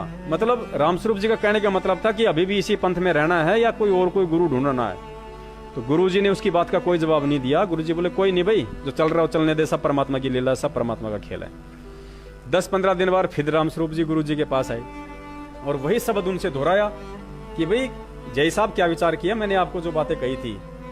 तो गुरुजी ने कहा भी क्या विचार, क्या बातें, मेरे तो कुछ समझ में नहीं आ रहा। तो रामस्वरूप जी ने कहा कि भाई देख, गुरुजी का हो गया दिमाग खराब, 3-3 महीने किसी के 10 थोड़े लगा करते हैं, ऐसा थोड़ी है कोई, भाई अपने को तो मोक्ष चाहिए, मुक्ति चाहिए, कोई दूसरा गुरु देखते हैं। तब गुरुजी ने रामस्वरूप जी को जो शब्द कहे थे, पुण्यात्मा आप सुनना उन शब्दों को, कि कौन अधिकारी होता है सतगुरु के सच्चा शिष्य कहलाने का। तो परम संत सतगुरु रामपाल जी महाराज जी ने, जो उस समय एक भगत की भूमिका में थे और ज्यादा समय नाम भी लिए हुए नहीं हुआ था, सतगुरुदेव जी ने उस रामस्वरूप भगत को कहा, रे कि रामस्वरूप नालायक, अरे ये शब्द बोलने से पहले तेरी जुबान के अंदर कीड़े क्यों नहीं पड़ गए कि गुरु जी का दिमाग खराब हो गया।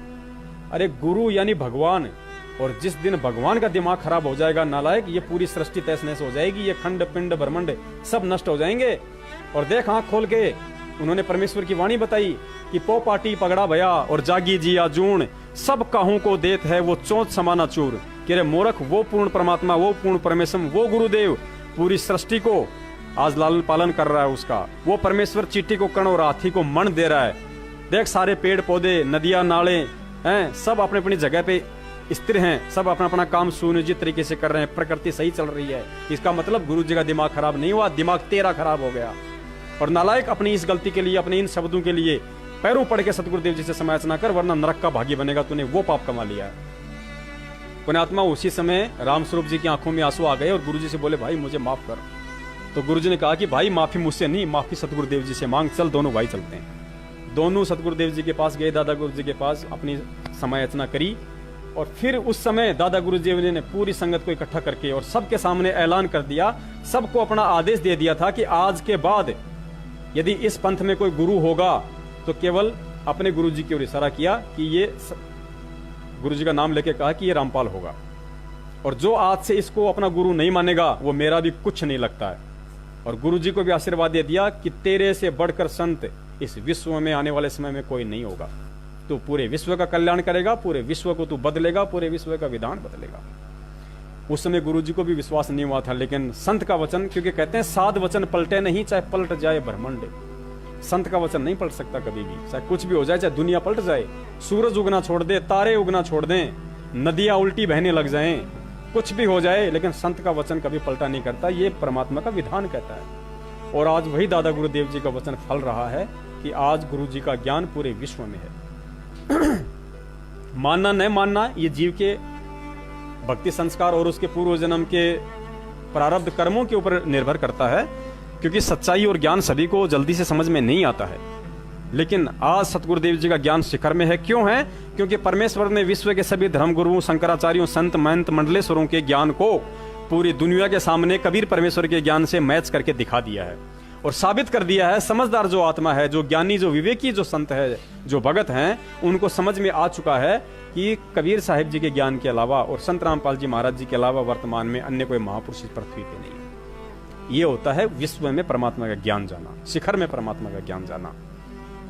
तो उस समय सतगुरुदेव जी ही परीक्षा में पास हुए और परमेश्वर ने आगे होने यह प्रणाली को आगे बढ़ाने का आदेश दिया। तो पुण्यात्माओं, कबीर साहिब जी ने परीक्षा ली। कबीर साहिब जी ने दादा गुरु रामानंद जी ने कबीर साहिब जी की परीक्षा ली। कैसे ली वो आप हम सबको अच्छे से पता है कि जब वो सुबह सुबह पैड़ियों पे स्नान करने गए थे, फिर वहां पे उनके कंठी माला गिरी, फिर उनका संवाद हुआ, वो एक छोटी सी उनकी परीक्षा थी। उसके बाद में कबीर साहिब जी ने अपने शिष्यों की परीक्षा ली 64 लाख की। फिर अपने दादा गुरुदेव जी ने अपने शिष्यों की परीक्षा ली। और आज वर्तमान में संत रामपाल जी महाराज जी हमारे गुरु हैं, हमारे सतगुरु हैं, हमारे परमेश्वर हैं और हम उनके शिष्य हैं। तो पुण्यात्माओं, इस भक्ति विधान के अनुसार परीक्षा तो आप और हमारी भी होनी है। और आज वही परीक्षा बरवाला कांड के बाद आप और हमारी चल रही है पुण्यात्माओं। और आप जिस स्वयं अपनी अंतरात्मा से, अपने किए गए कर्म कुकर्मों से 2014 के बाद इन 5 सालों में, इन 4.5 सालों में आपने कुछ गद्दार लोगों के बहकाव में आके आप लोगों ने जो जो कर्म कुकर्म किए हैं, जो भक्ति विरुद्ध कर्म किए हैं, उनसे आप जिस स्वयं अपना आकलन कर लेना कि आप कितने परमेश्वर के नजदीक हैं, कितने आप सतगुरुदेव जी के हृदय में अपनी जगह बना पाए और कितना आप काल के नजदीक हैं। और हमारी परीक्षा क्या हुई? कुछ भी तो नहीं हुआ। अगर सही पूछो, असल में पूछो, तो परीक्षा भी वो परमेश्वर दे रहा है। पुण्यात्माओं, उस परमेश्वर ने बरवाला कांड की धधकती हुई आग में से आप और हम कुत्तों को सकुशल बाहर निकाला, अपने बाल बच्चों के पास भेजा। और खुद वो परमेश्वर जेल में जाके इतनी यातनाएं भोगी हैं परमेश्वर ने। पुण्यात्माओं, कहा नहीं जाता लेकिन कहना पड़ेगा, जब परमेश्वर इस पृथ्वी पे आते हैं, ये परमात्मा का विधान है, ये कोई दास नहीं बता रहा है, गुरुजी ने सत्संग में बताया हुआ है। आप लोगों ने सुना नहीं सुना दास को नहीं पता, दास ने जो सुना उतना ही बता रहा है। परमेश्वर का विधान है कि जब वो परमेश्वर इस पृथ्वी पे अपना ज्ञान प्रचार करने के लिए आता है किसी संत के रूप में, साधु के रूप में, तो वो पंच तत्व के शरीर में आता है। भले ही वो शरीर विदेह हो, जैसे राजा जनक जी थे, उनका भी पांच तत्व का शरीर था, लेकिन वो विदेह शरीर था। कबीर साहिब जी थे, उनका भी विदेह शरीर था। गरीबदास जी महाराज जी थे, वो भी पांच तत्व के शरीर में थे, लेकिन उनका विदेह शरीर था। ऐसे ही संत रामपाल जी महाराज जी के रूप में कबीर परमेश्वर हैं, वो पंच तत्व के शरीर में है, लेकिन विदेह शरीर है।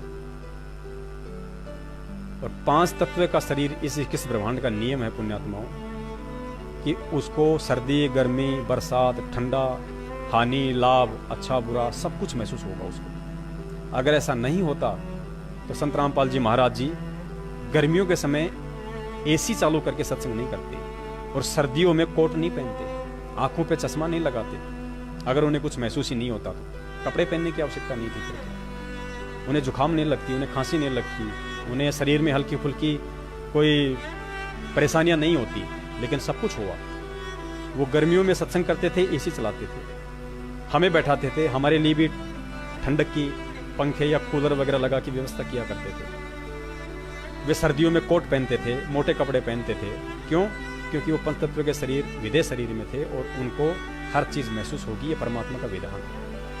पुण्यात्माओं, 2014 बरवाला कांड में सतगुरुदेव जी का, क्योंकि जिस कदर सतगुरुदेव जी के खिलाफ हरियाणा सरकार में रोष था, हरियाणा के लोगों में रोष था, पूरी दुनिया में रोष था, क्योंकि हमने 150 से ऊपर पुलिस वालों को पत्थर मार मार के घायल किया है।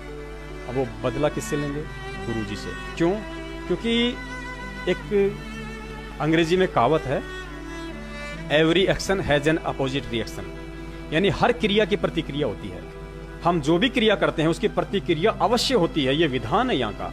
आप किसी को गाली दोगे तो आपको भी गाली मिलेगी, भले ही वो मन मन में निकाले या आपके सामने बोल दे। आप किसी को पत्थर मारोगे तो आपको पत्थर अवश्य मिलेगा, चाहे आपको किसी कुत्ते के जन्म में वो पत्थर मिले, चाहे उसी मानव जन्म में मिले, चाहे बुढ़ापे में आपके बच्चे आपको पत्थर मारे, या चाहे उसी क्षण वो आदमी उठा के आपको मार दे। तो every action has an opposite reaction, हर क्रिया की प्रतिक्रिया इस काल लोक का विधान है। इससे कोई अपरिचित, कोई दूर नहीं हो सकता। और सतगुरुदेव जी भी उसी विधान के अंदर आते हैं जब तक यहाँ पे पंचतत्व के शरीर में एज ए संत हैं। तो पुण्यात्माओं, 30 दिन का रिमांड सतगुरुदेव जी का हुआ। कितने दिन का? 30 दिन का रिमांड सतगुरुदेव जी का हुआ। हिसार जेल का शायद ये रिकॉर्ड होगा कि किसी का 30 दिन का रिमांड हुआ हो। और रिमांड क्या होता है? जो लोग जेल से छूट छूट के आए हैं देशद्रोह के मुकदमे में, उनसे पूछ लेना एक बार, उनकी टट्टी पेशाब निकाल दी जाती थी। उन्हें उनका एक हाथ बांध के यहां से, और उनको ऊपर लटकाया जाता था, उनको पंखे से एक हाथ बांध के ऊपर, और फिर उसको डंडे मार मार के उसका वो हाल किया जाता था। उसकी लैट्रिन निकल आती थी।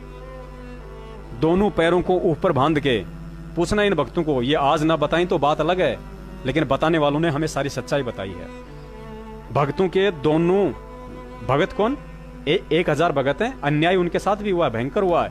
लेकिन जो राष्ट्रीय समाज सेवा समिति वाले थे, जो वीरेंद्र था गुरुजी का बड़ा लड़का, राज कपूर था, राजेंद्र भटगांव था, मास्टर रामकुमार ढाका था, बलजीत था, ये बताएंगे नहीं आज, लेकिन बताने वालों ने हमें बताया है। इनका पंखे से एक हाथ बांध के और नीचे इनको नग्गा करके मारा जाता था, इनकी लैट्रिन निकल आती थी। इनके दोनों पैरों को बांध के ऊपर लटकाया जाता था, सर नीचे किया जाता था। वो सर नीचे 30-30 सेकंड के लिए गटर में डुबोया जाता था, लैट्रिन के गटर में डुबोया जाता था, क्योंकि उनको पता होता है कि कितने समय तक ये अपने सांसों को सहन कर सकता है। लैट्रिन में डुबोया जाता था, नग्गा करके 2-2 पुलिस वाले ऊपर बैठ के 4-4 पकड़ के 5-5 डंडे मारते थे। जानवरों की तरह सलूक किया गया। पुण्यात्माओं, जब राष्ट्रीय समाज सेवा समिति के लोगों के साथ में ऐसा सलूक हुआ है तो आप जी यकीन कर सकते हो, समझदार को संकेत ही काफी होता है, ज्यादा डिटेल में बताने की जरूरत नहीं है कि गुरुदेव के साथ क्या हुआ होगा, क्योंकि मुख्य टारगेट उनका गुरुजी था। और हमने जो क्रिया की थी बरवाला कांड में, उसकी प्रतिक्रिया गुरुदेव पे निकलनी थी पुण्यात्मा, और गुरुदेव पे वो प्रतिक्रिया निकली 30 दिन के रिमांड पे। हम बहुत बड़े नीच हैं पुण्यात्मा, हमसे बड़ा क्या पता हमें भी परमात्मा क्षमा कर पाए या ना कर पाए, क्योंकि कुकर्म तो हमसे भी हुए हैं। उस समय इन गुंडों के बहकाव में आके लठ तो हमने भी उठाए हैं, पत्थर तो हमने भी मारे हैं। क्या पता परमेश्वर हमें इस जन्म में माफ करे या ना करें, दास नहीं कह सकता, लेकिन मौज उस परमात्मा की, क्योंकि परमेश्वर की एक वाणी है कि जो मैं पूत कपूत हूं बहुर पिता को लाज। अगर बेटा अगर नालायक हो जाए, गुंडा हो जाए, गद्दार हो जाए, तो भी परमेश्वर उसका बाप उसकी चिंता करता है, उसको शर्म होती है उसको। तो पुण्याओं, हमारे कुकर्मों की हमारी हर क्रिया की प्रतिक्रिया गुरुजी पे गुजरी, और वर्तमान में आज भी वही हो रहा है। पुण्यात्माओं, हमने जाटों को आरक्षण दिया सरकार के खिलाफ, हमने राजपूत करणी सेना का समर्थन किया राजस्थान की बीजेपी सरकार के खिलाफ, हमने कांग्रेस को वोट डाले हरियाणा की बीजेपी सरकार के खिलाफ।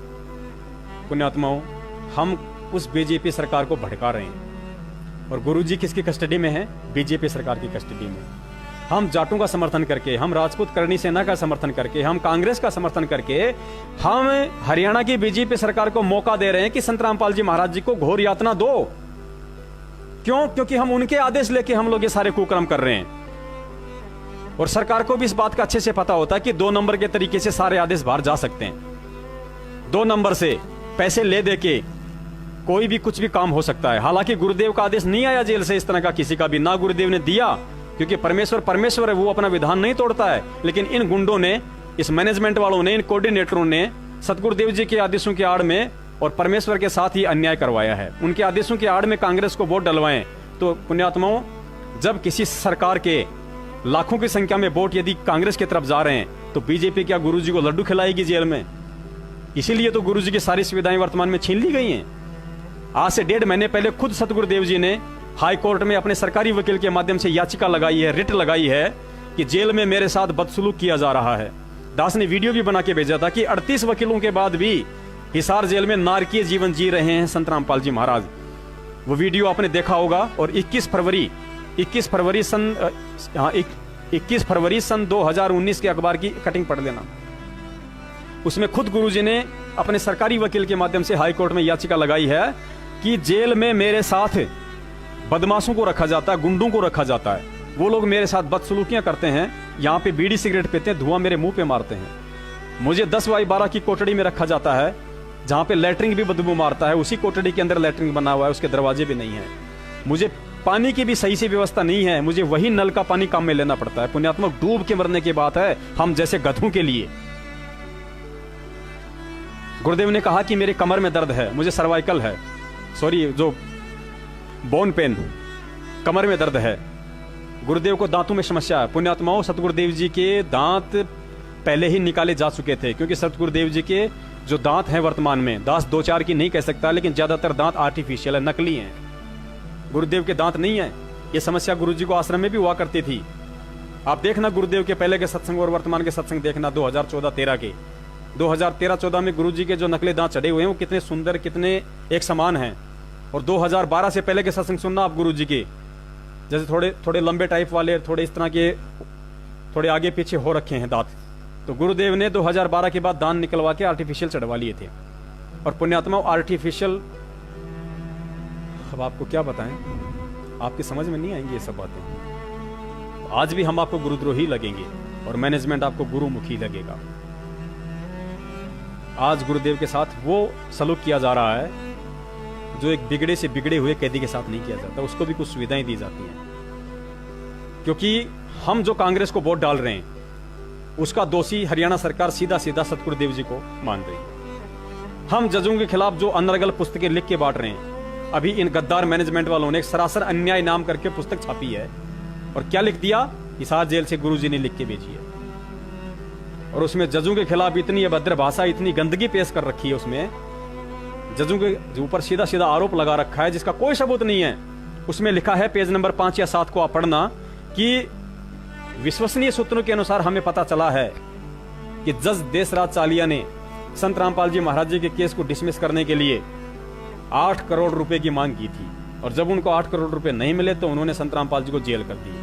अब इन गधों से पूछो, इन गद्दारों से पूछो, इन गुंडों से पूछो, मैनेजमेंट वालों से, कि 10 जज देशराज चालिया ने यदि किसी विश्वसनीय सूत्र से और 8 करोड़ रुपए की डिमांड की थी, तो गद्दारों वो विश्वसनीय सूत्र कौन है उसको सामने क्यों नहीं लाते? किस आदमी के माध्यम से, किस वकील के माध्यम से? क्या एपी सिंह वकील के माध्यम से 8 करोड़ रुपए मांगे थे? क्या गर्ग वकील के माध्यम से 8 करोड़ रुपए मांगे थे? किस वकील के माध्यम से, किस सोर्स के माध्यम से? और जस देशराज चालिया जी ने और 8 करोड़ रुपए गुरुजी से मांगे थे, बताइए, या मैनेजमेंट वालों से मांगे थे? है कोई सबूत?